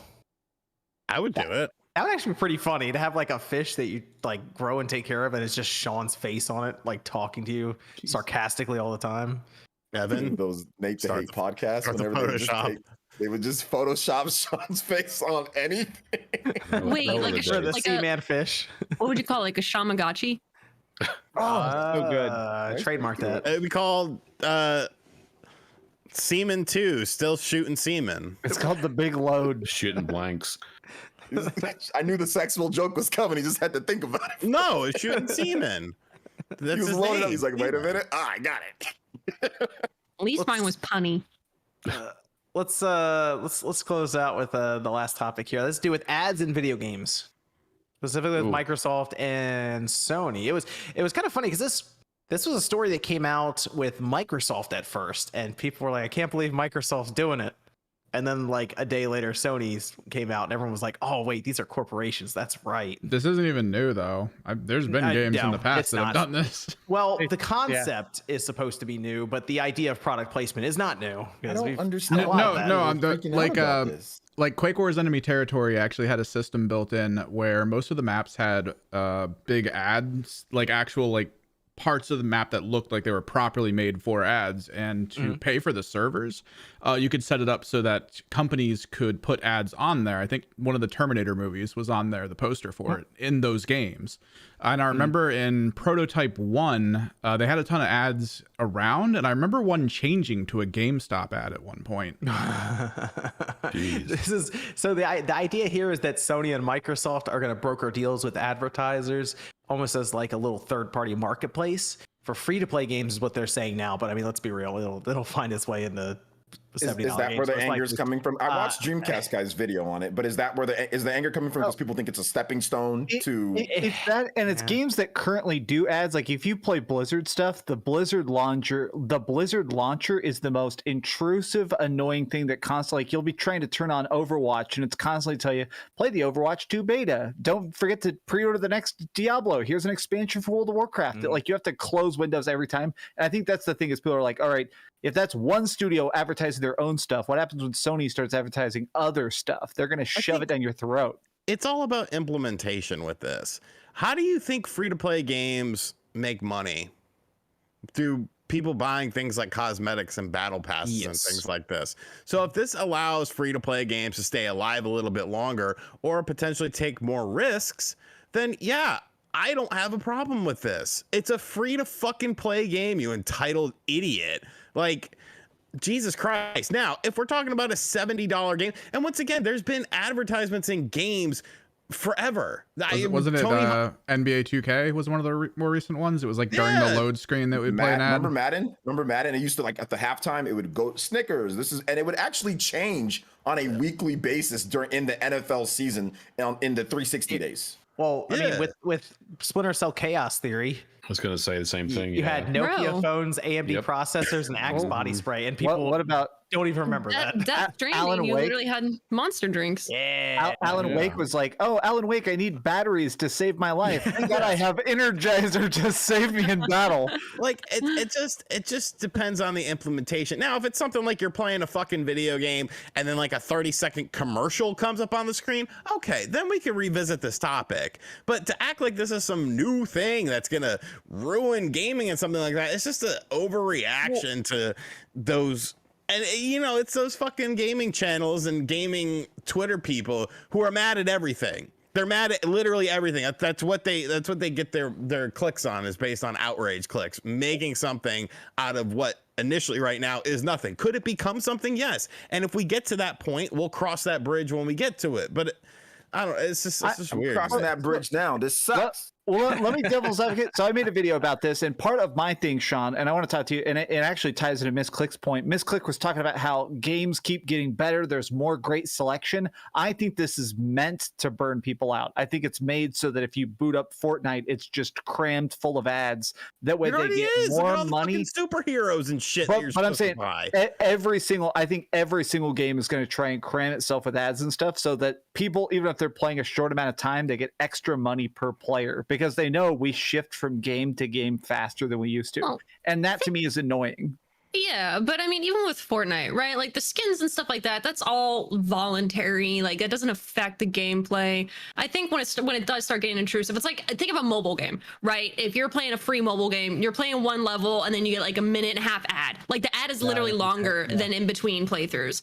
That's when it's like, okay, this is really bad. I think it is a little bit different, even if product placement is obvious. Like I was just thinking about the other day, like the difference between like how video games are kind of like TV. Like I was watching like America's Got Talent or something, in the judges table they always have a, you know, just a perfectly placed cup with a different company, logo whether it's out. Dunkin' Donuts or Sonic or something.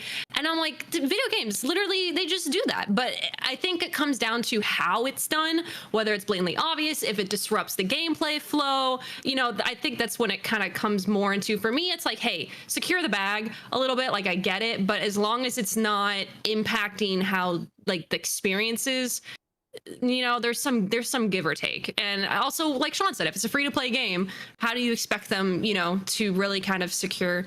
It's like a website, you know, a lot of fan websites have ads on them, and if you want those websites to keep existing, like they need to have ads.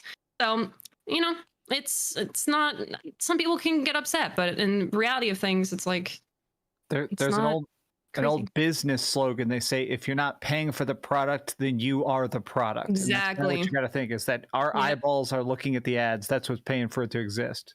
Yep. What about from a preservation perspective, though? Because I mean, there's so many times where there's like brands that are in video games, ads and stuff like that, and then like 10 years from now, the game you'll never be able to play because of some licensing thing. Do you think I'm just thinking about all the people spraying Axe body spray all over themselves in high school. Do you think there's like a slippery slope, though?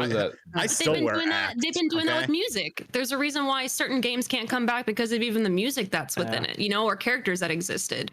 So, yeah.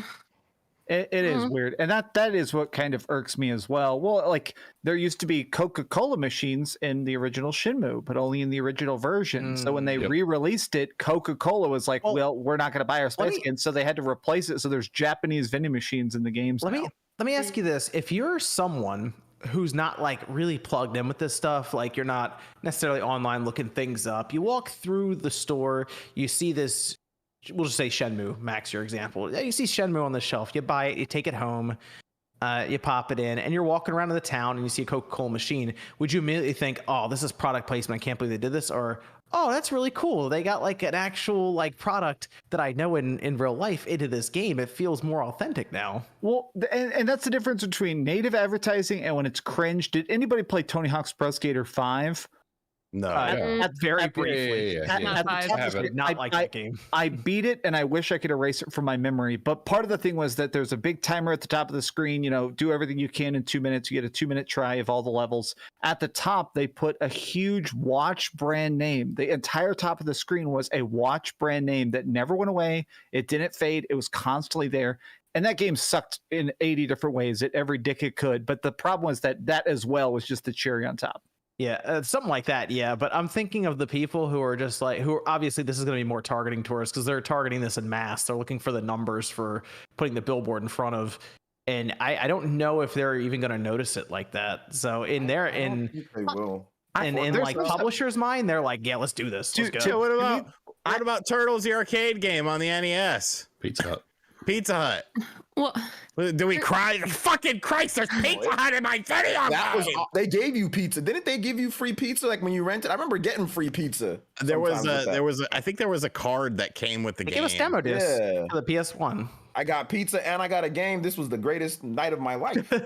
Well, the thing Brought I to you think by about Pizza is Hut. the major example that was listed in the thing is it talked about billboards in games, and it had a Yeah. picture of GTA 5. I like when I'm playing GTA 5 online, I like driving around and seeing all the satirical stuff. There is extra jokes in every single corner, and there are fake commercials on the radio. My fear that I said in my video is that they're going to replace that with stupid freaking billboards for actual movies. I'm going to see probably, more yeah. BS on every freaking highway, and the in-game radio is going to have actual ad breaks. I guarantee if they start doing this, there's going to be real commercials in the game.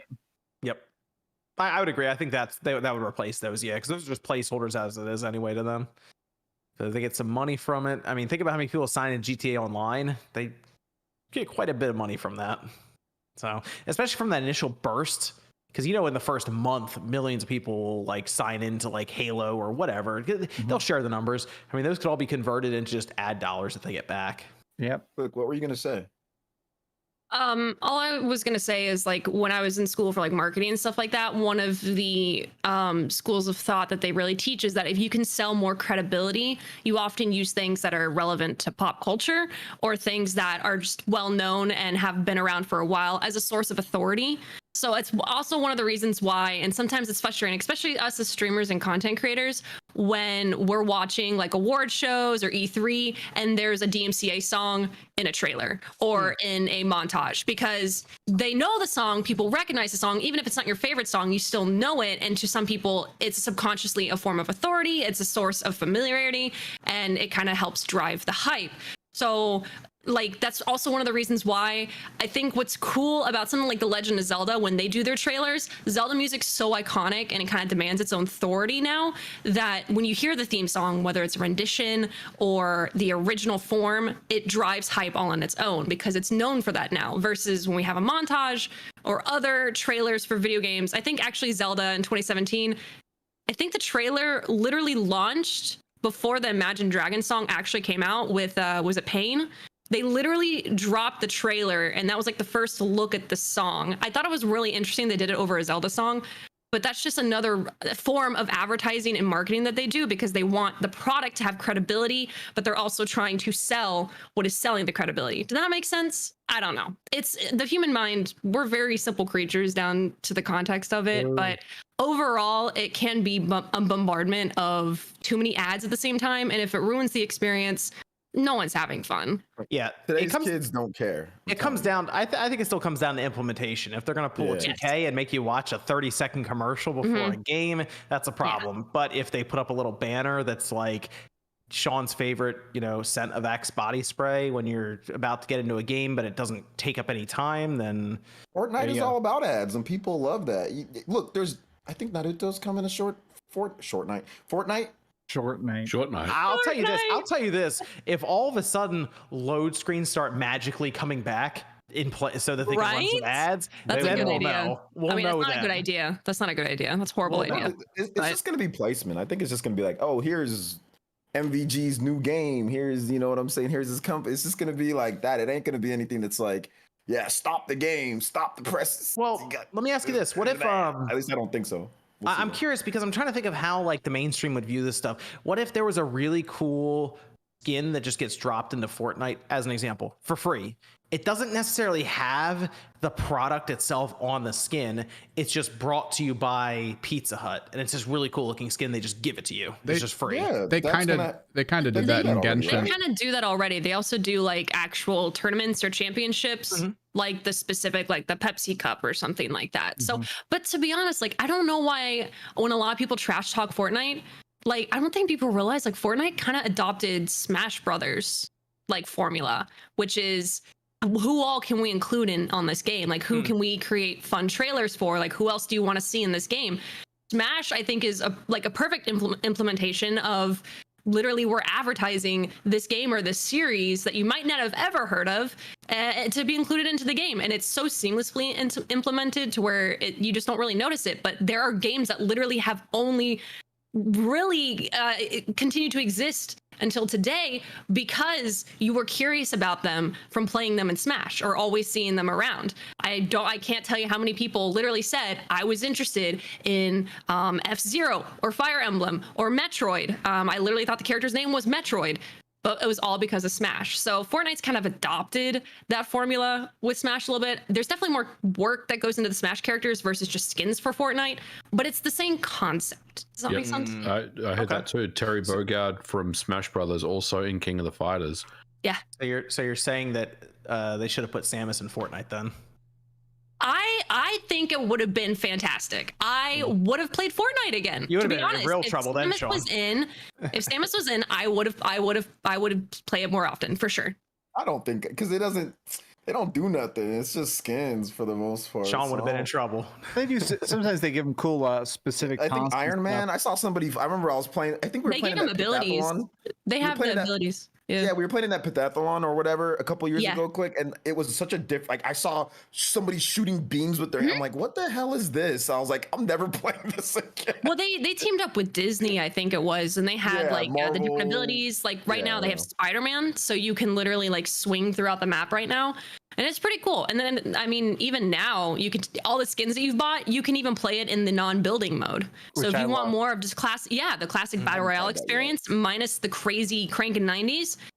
Play it in that mode, bro. I'd be sliding around as Samus, or now I'm kind of sad I missed the Aloy skin because I have the Kratos skin. I'm just running around with Kratos, freaking Is the doing no build stuff. mode good? Is It's it? It's is it- so much fun. You have It's great. sliding and vaulting and sprinting. It- It's a lot of this fun. Minor passive shield. You have like 10 natural shield that Mhm. recharges. So if someone like gets one lucky hit, you have a chance to turn around and react without losing health. It's And- actually really good. And even though Yeah. you can't build, you can still destroy. So you still have Yeah. that function of chasing people by blowing away the walls to get to them.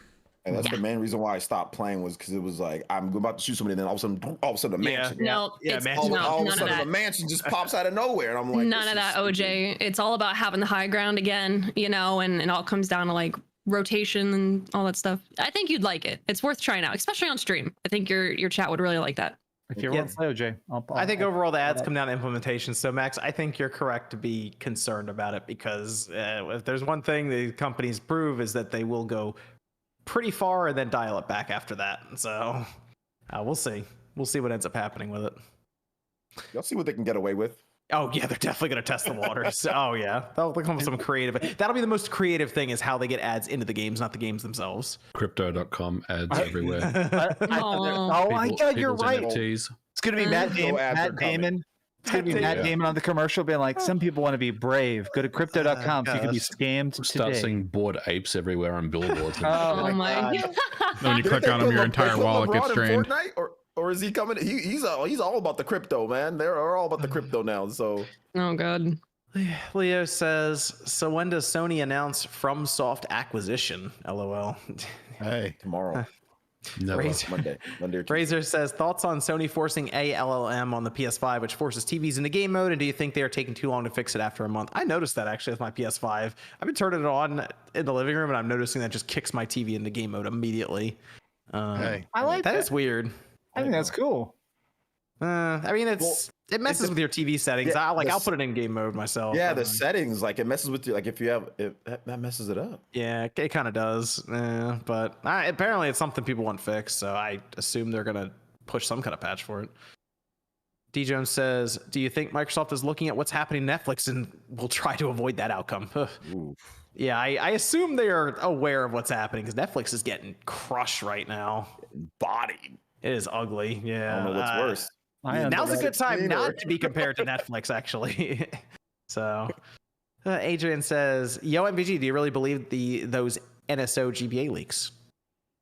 Initially, I was skeptical about it because if you watch my video today, I kind of talk about some of the reasons why I felt like maybe it wasn't legitimate. But the more that I've looked into it, I do think it's actually legit. But this is something that was only ever for probably a handful of employees at Nerd. This was not something that was ever meant, even for Nintendo Japan, to like ever get eyes on. This is really just for like testing and really just testing like games 1 and 2 player stuff, like I said. So yeah, I do think it's legit. But there's always that possibility that it's a well established hoax. but I think it is a legit thing. A lot of work. That's Yeah, a it would lot take of a work. lot, right, to fake something like that, you know. So They I made do a really think it's good emulator apparently for compatibility as a joke. Yeah, yeah. It's for the memes. Alchemist says, by the way, this would mean that Nintendo, being all about slapping around that Easy Flash. I think Start that's using it. I think that's the most embarrassing part. That's I mean, funny. and the thing is, I don't think Nintendo, like I said, Nintendo was aware of that at all. No. But I think they're probably not happy about it at all, actually. I mean, this wouldn't be the way they'd find out about it. They would have already known. Yeah, I guess. But What if they you know, did? What if they signed in? They were like, "Hold on, who's posting us with an Easy Flash? What is this?" Man, that's just unbelievable. That whole thing. Alchemist says, "I'm hoping GBA comes to NSO so I can play Minish Cap on my TV. I'm curious, what is your most anticipated GBA game if we get GBA on NSO?" Metroid. Metro. Okay, you want Fusion? Either one. Both. Either one, Pretty okay. pog. Okay. Take both. I still want Mother 3, but Minish Cap would be really cool to have on there. That's a game that I'm curious how many people now like who are picking up the Switches have even like played Minish Cap. This is a really good Zelda game. It's kind of the beginning of the Zelda storyline as well, right? Isn't that Zelda 0? That's the one Capcom did, right? Yeah, that's what Yeah. Capcom did. Yeah. I mean, even if you get Fire Red or Leaf Green on there, and they can take advantage of the link cable and the online matchmaking and all that, like that would get a lot of people to upgrade immediately. If you get Pokemon on there. PTP says, "What is the Nintendo holiday game?" Hey, Good Pokemon. question. That's the question. Scarlet and Violet. That's gonna sell November. ridiculous amounts. Metroid Prime 4. Metroid, there you go. A Metroid Prime probably, but there you go. Truly Epic says New York pizza or Chicago deep dish. it's not even a question. Just move on to the next. Neither. What's the question? What's the And answer, Sean? tossed. thing. Chicago pizza can suck a nut. Really? You don't Bro, like Chicago deep Have dish? Disgusting. have you even had it before? Yes, Go on. it sucks. What? You're lying. Really? I like New York pizza more too, but I mean, Yeah. Chicago deep dish is just more like a cake. I wouldn't Yeah. say It literally is like It's a like cake. an actual pie. Eat a fucking pizza cake. I like, Yeah. okay, I'm not a fan of thin crust. I'm not a fan of like Giordano's like super deep. I'm a big fan of like the hand tossed, like kind of in the middle a little bit. That's my take. Consider Click won't say she loves Chicago pizza. No, I literally went to Giordano's. People are like, "Oh, do you love it? Do you love it?" And I'm like, "Well, it's good, but like, where there's a lot of sauce. There's just a lot. I like that though. I want the cake. I want the pizza on me. I You want want to to be wear it super out. wet. Yes, Max just you want it goes all to the over you. grocery Yeah. store, wanna grabs the drip. marinara bottle, want- and yeah. just like I chugs want it. to. Yeah, I want to waddle out and for people to be pointing at me. That Chicago deep dish stuff is disgusting. I don't see how people be eating that. It's as not pizza. That disgusting. ain't good. Pizza is still pizza. No, that's not pizza. It's something else. It's like Garfield pizza or something like that. Man. Yeah. Lasagna? Holding Garfield in the same breath. Damn, It's like man. Garfield, because the Garfield be eating that big old thick lasagna. It's like Garfield pizza, man. I ain't trying to eat all that. Nope. This is from Go saying, "Would be cool if Crazy Taxi and Jet Set Radio actually existed within the same game/city and That would be interacted with cool. each other in some way. That would actually be pretty fun. That'd be Time to interesting." make some crazy money. Yeah. Are you ready? Here we Here go. we go. Oh god, I love it. Nathan says, yeah.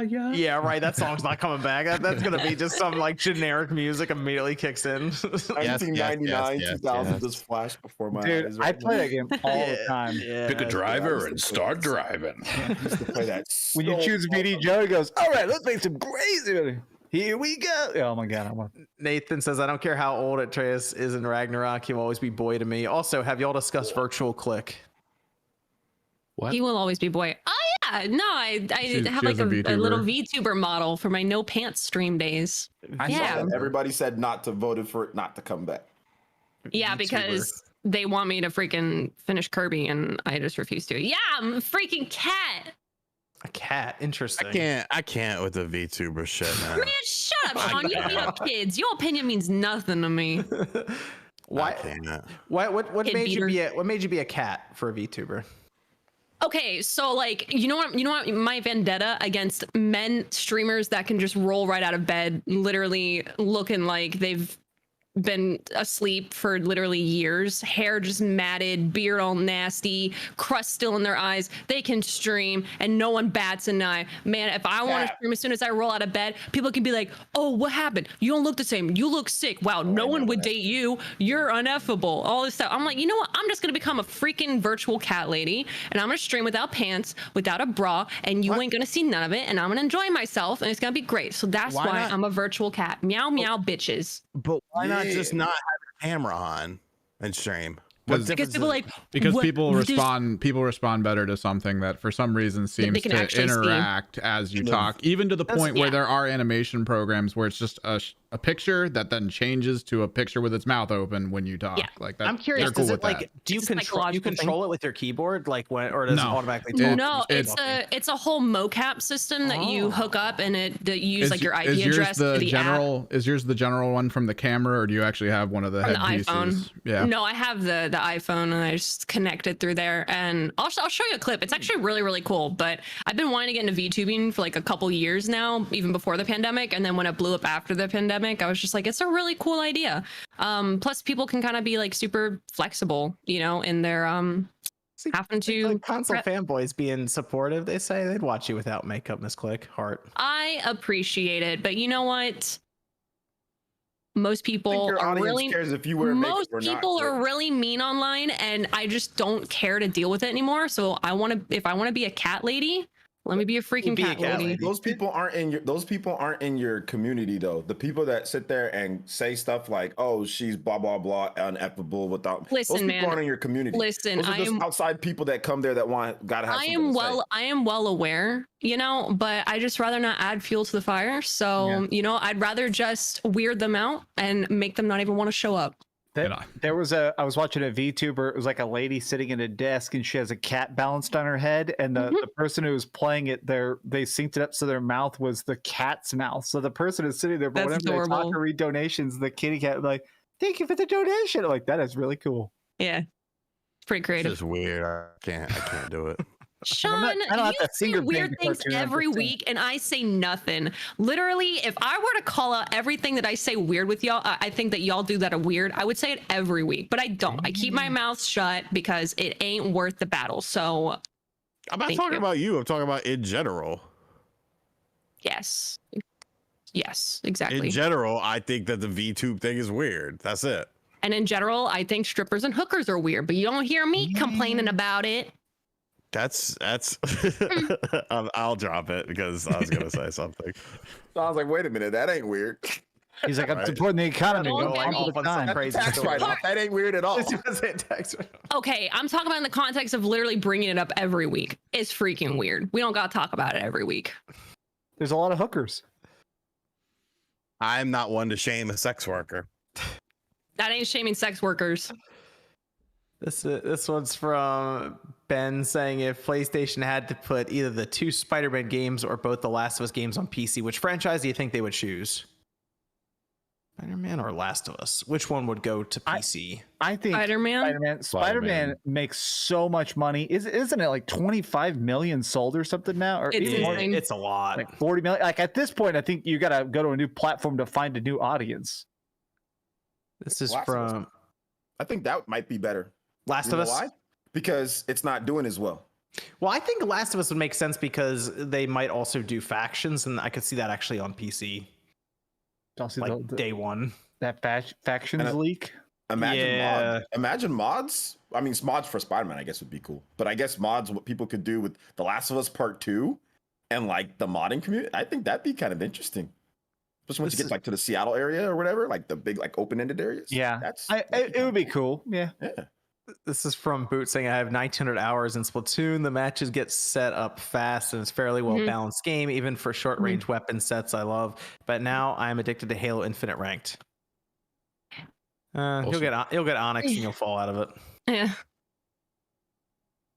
Chris said, anyone else can hear get Onyx yet? Oh. Nope. I think I haven't back on it. I think I got Diamond.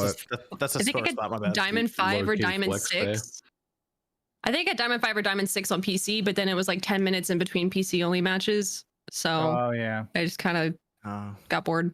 I'm back to playing it and doing the daily Halo Infinite Quest or the daily things, and it's fun, but man, that game still, it's weird that I can look at my gameplay I recorded of Halo Infinite 6 months ago, and it's the exact same game with the same maps and same everything. Chris says, hello all, big fan here. Regarding PS Now, I got an email saying I won't be billed after April. Will it possibly carry over until June? Thanks. I think they're starting to figure out all the billing stuff now. So if you have PlayStation Now currently, it should, but I think you need to be still subscribed throughout that time. And so maybe you may need to re-up. If you had the 3-month subscription thing, it may say that because it's about to carry over, so they have to cancel so you can resubscribe. Jay says, do you guys ever find yourself skipping over games because they didn't get a physical edition, waiting on Voice of Cards, dungeon encounters, etc.? They get me all the time with that. Yeah, I have before. No. I've skipped games because they don't have physical. Really? That doesn't affect me whatsoever. If I want to play it, I want to play it. Well, you're also like on PC, right? Click, so you're pretty used to like physical copies. I mean, it's just weird missing out on a game you'd enjoy just because it's not physical. That's just a weird concept to me. Like, I think maybe if that's a collector's mindset, that's fine. Yeah. But if I really want to, if you really want to play the game, if I really want to play the game, I'll get it. But the question was, have you skipped? Because, and yeah, I definitely haven't. I've skipped some games that I'm like, oh, maybe it'll come out later physical. Well, I guess you guys just buy way more games than I do, even if it's one that you don't really want. I feel like I buy way less games probably in comparison, so I understand that. I'm trying to think if I've skipped a game for that. I don't think I have skipped one, but I've definitely been burned by it, where I buy it and then like 2 months later, they're like, oh yeah, physical copy's coming out now. It's like, oh, they got me. I mean, I didn't, I played a bit, but like I was waiting for like the physical edition of like Seafood. It's coming out May. Oh no, I bought that immediately. Yeah, I skipped that. I was like, I'll just get the physical when it comes out. Yeah. I'm with OJ on that. I want to play it, but I'm going to wait for the physical. Wait for the physical so you have something, builds the value. I mean, it's just, digital is just, I don't know. It's just, digital's great. Don't get me wrong. It's fun and convenient, but there's some things that I would like, there's some things that I'd like to have physical, that I'd like to actually have. It's maybe because I'm old and I just grew up with, that's how every game was back in the day. I think that's part of it as well. Like, I've never really, my mind has never really transitioned fully over to everything's digital. My mind hasn't, What's really funny is if I bring up or I show any PC games that I have physically, it just confuses people now. Like, they're like, PC games were physical at one point? I've seen that a couple of times. Like, people had no idea. Trilogy. I've got Mass Effect Trilogy physical on PC. I've got The Darkness 2 physical on PC. I've got a number of games physical on PC back in the day when I was, playing PC a bit more. I have the only physical PC game I have still is Big Box original Final Fantasy VII on PC, and its strategy guide are very rare. So I wish I had that. Yeah, that was actually really cool.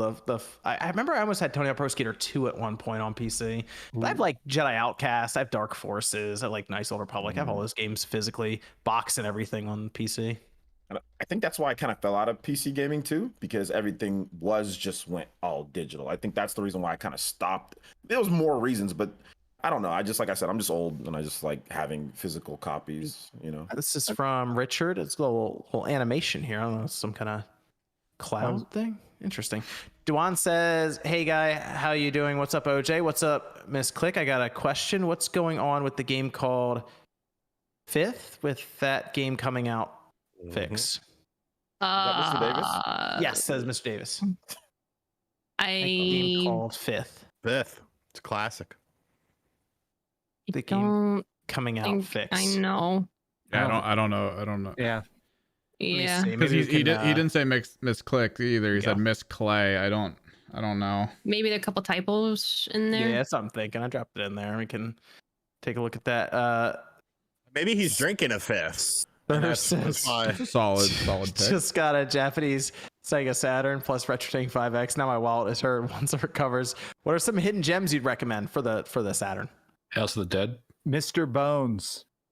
What's that? Guardian Heroes? Is that's Saturn, right? Yep. They got a Japanese Sega Saturn too. Sean, what's that one that you played on your video? It's like an adventure game, kind of like Resident Evil, but it's not Resident Evil. Oh, Deep Fear. That's the one. Yes. Get that. Yeah, you can get the Japanese version of Deep Fear.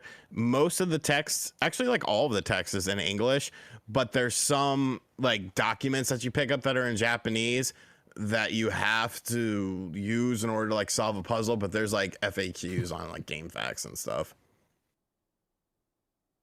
From Cardinal says, do you think the discourse around the Chrono Cross remaster is a bit overblown, but about 30+ hour mark, and I haven't noticed any real issues? Dude, if you're having fun, then don't worry No. about the discourse. I think the discourse is more around Yep. Square somehow just not putting the effort into it, which is weird. Like it clearly had issues, and I don't know. It seems strange when you get to something like Chrono Cross. Also, it's still playable. Like it's completely playable. You got to think about it. Digital Foundry tested certain areas too. You know, it wasn't the whole game. It was just certain areas. So if you're having fun and it's fine, then just roll. It's great. The upscale, the cheat codes, I think the game looks and plays great. The frame rate sucks, but I mean, it's a turn-based battler. It's not like I'm missing moves. Yeah, the bat like that. It's a very unfortunate that it can't just run like turn-based like 30 frames like during the actual gameplay. You know, console fanboy asks, Miss Click, ever think of doing Cameo like RGT5? You can find me on Cameo on cameo.com/RGT. I'm going to beat this man up at Too Many Games, just so you know. I'm literally going to take that wrestling ring at Too Many Games, and I'm going to freaking just destroy Sean. You know what would be so funny if Click was off the top turnbuckle, like elbow dropping Sean. I think I would pay for that. I think I would pay to see and like get a picture of just the elbow drop on Sean. Like that would be great. It's a true story. I have a picture of Miss Click in my wallet. That's how much I am Team Click. So if she starts elbow dropping people, are you gonna do Cameo? Why do you got a picture of Miss Click? Oh, in regards to Cameo, man, I don't know if I want it. Don't tell my girlfriend. No, I did as a joke. Okay, shut up. Cameo's fine. OJ, can I talk? Like, goddamn, y'all. Holy fuck. I take Polaroids with everyone, and then they sign it. They sign one, and then I sign one, and I have a whole album of all y'all's pretty faces. But in the wallet, though, like, I'll be honest, I put that in my wallet at Too Many Games last year, and I forgot till this exact moment. I also have a bunch of arcade gift cards, and I'm never going back to main event. You guys do you. All I'm gonna say is, when in regards to Cameo, there'd be like 3 people who pay for it, and then everybody else would literally just trash talk me. So no, I don't really have an intention of doing a Cameo. Or I would get a lot of DMs being like, "Hey, can you tell me? Hey, can you make me a Cameo saying really inappropriate stuff?" And I'd be like, "No." You can deny them. Yeah, you know how many I would have to deny? Do you know how many I would have to deny? It'd be way more than ones that I approve. I'm not doing it. They would be like, "Hey, I'm a big fan of feet. Can you just like do a video where you're talking with your feet?" I will read through some of my DMs to you guys after this podcast. I'll read through them just so you can hear them. But see, this is different because they have to pay money. They don't have to pay money to send you a DM. Excuse me. People literally see that my OnlyFans is safe for work, and they still pay it and then ask for stuff that is very obviously not on there. Hey, secure the bag. So Rolla says, "What's in the vape RGT?" It's just nicotine. Katana says, Final Fantasy 16 at the next PlayStation event. Hey, probably. It's happening. Ash says, still can't get over the Kid Icarus NES slander. It's not slander if it's true. It is definitely slander. You'll be hearing from my lawyer later. Burst says, I'm watching y'all on my TV and I'm wondering why Click and Sean are arguing like siblings or a married couple.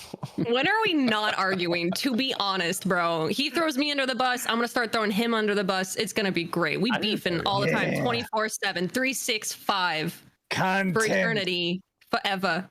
Hey, maybe you guys can come to Too Many Games and see this in person. Live. True. So was it Dream Feet Guy? Please delete that. My God. Dream Feet Guy. We're gonna. I gotta check. I gotta check Streamlabs and stuff. Let me go around here. We're gonna start with Max, Dreamcast guy. Where can everyone find you? YouTube.com/dreamfeetguy.com. You'll find me. No, Dreamcast guy on YouTube. I got a bunch of reviews. I'm actually playing a bunch of games that are coming out in May, so I'm about to have a bunch of reviews back to back. I'm gonna be gone next week, I think, because my birthday is coming up, so I'll probably do a birthday stream at some point. Happy birthday, dude. Well, a birthday's coming up. This is over on Streamlabs. This is from Vanguard. It says, hello, crew. A year ago, my father, who is in another country, passed away. Waiting alone for my flight the following day. That weekend's episode is what kept me sane through those 24 hours. Wanted to say thank you so much for all the content you put out. Hey, no problem, man. No problem. Sorry for your loss. Much love to you. Shout out to Vanguard. Fabe says, just dug up my PlayStation Vita after many years. I have barely used it since launch. What should I do with it play homebrew music or homebrew must plays. I bought Gravity Rush and Persona. What else should I set my sights for? Cheers from Sweden. Persona. Well, you can also you said a Vita, right? Yes. You could soft mod it very easily and put like any PSP game you want on there. And I highly recommend doing that because PSP library is very fun. And Sean, you want to let everyone know where they can find you? You can find me on cameo.com/RGT85. I have 7 5-star reviews on there. Ask him Nothing for less feet than videos. 5 stars. I'll do it, whatever. I don't care. And yeah, find me on YouTube as well. Not for free, Max. What the heck? 3 feet. I'm doing it for the likes. Hit like on the video. Put that away. Free, bud. This is Dream Come Feed on. Guy. This is the new phase of my life. Richie says, question for John. I've wanted to get into soldering for a while now. Do you have any tips for a newbie? Any recommendations for a specific iron? Well, don't touch the top part of the iron. That's the hot That part. is always a problem. But believe it or not, we've had people... Don't rest it on your leg when you're like not using it at that moment. Don't do any of that. Stories about very irresponsible soldering iron use from like the past 2 decades. I have some good advice. Test on like just get an old junk circuit board, like just a junk thing, like from an old TV or something, and just practice like desoldering and resoldering components onto it. There's actually what you can do even is if you just want something that's like you don't have to worry about components that are already on it. Order like breadboards off of eBay and then just order wire, and you can legitimately sit there and just practice with some flux soldering wire to the holes in the breadboard, and that'll each get you like up to speed on how the metal works with the iron, how the solder responds to the flux, stuff like that. Exactly. Yeah. That's what I would do. Get breadboards. They're cheap. Get wire. That's cheap. And just start cutting and trying to solder and see what you think. And don't touch the iron part. That's hot. Which one's cheaper, John? Real bread or breadboards? Because I went to Walmart, man. My bread was freaking $9 for 2 Bread's loaves. expensive now. Bread's Dude, expensive Yeah, now. dang, man. You seen the price of bacon? Like it's like Yes. $12 for a packet Yes. of... It's ridiculous. Yeah, it's bad. What's going I'm on? like, I ain't even gonna eat bread anymore. I'm done with Good. my Hold on. Don't 45 say that. pound bread. Don't say that. Hold on. Just start making your own bread. Honestly, get a bread machine. It's so good. Yeah, I'm gonna get a bread machine. It tastes so good. Oh my gosh. I love homemade bread. All the chat is feet cast guy. This is a curse. Liam says, do you think titles on NSO are permanent? The service is already a tough sell for some, so it's going to be hard if Switch 2 comes along and games are gone. Also, do you think Game Boy and Game Boy Color will be together or separate? I think Game Boy Color will be under Game Boy. I think, for the most part, I think all the games are going to stay. They haven't done anything too I crazy think or they're going to licensed. start rolling things off because, like, they're adding so much cool stuff to it. I think eventually they're going to start, cycling things in and out, right? You To make figure it more eventually. I mean, they're going to get to the point where this is No, 700 games for $50 a year. I think they're going to keep it. I think they're just not gonna do as many like NES and Super NES stuff. Like it's kind of like, oh, that's what you got. Mm. And I mean, it's not like when they do it. I mean, what did they drop 3 Genesis games and 1 N64 game? It's not like you're really doing a million things at once. Like even if you have multiple systems, this isn't necessarily indicative of how often you'll get games for it. This is from Console Fanboy, who says, you guys please let Miss Click talk. I see her being interrupted all the time. She's way smarter than all of you. Just saying. Sorry, I just see it a lot. I agree completely.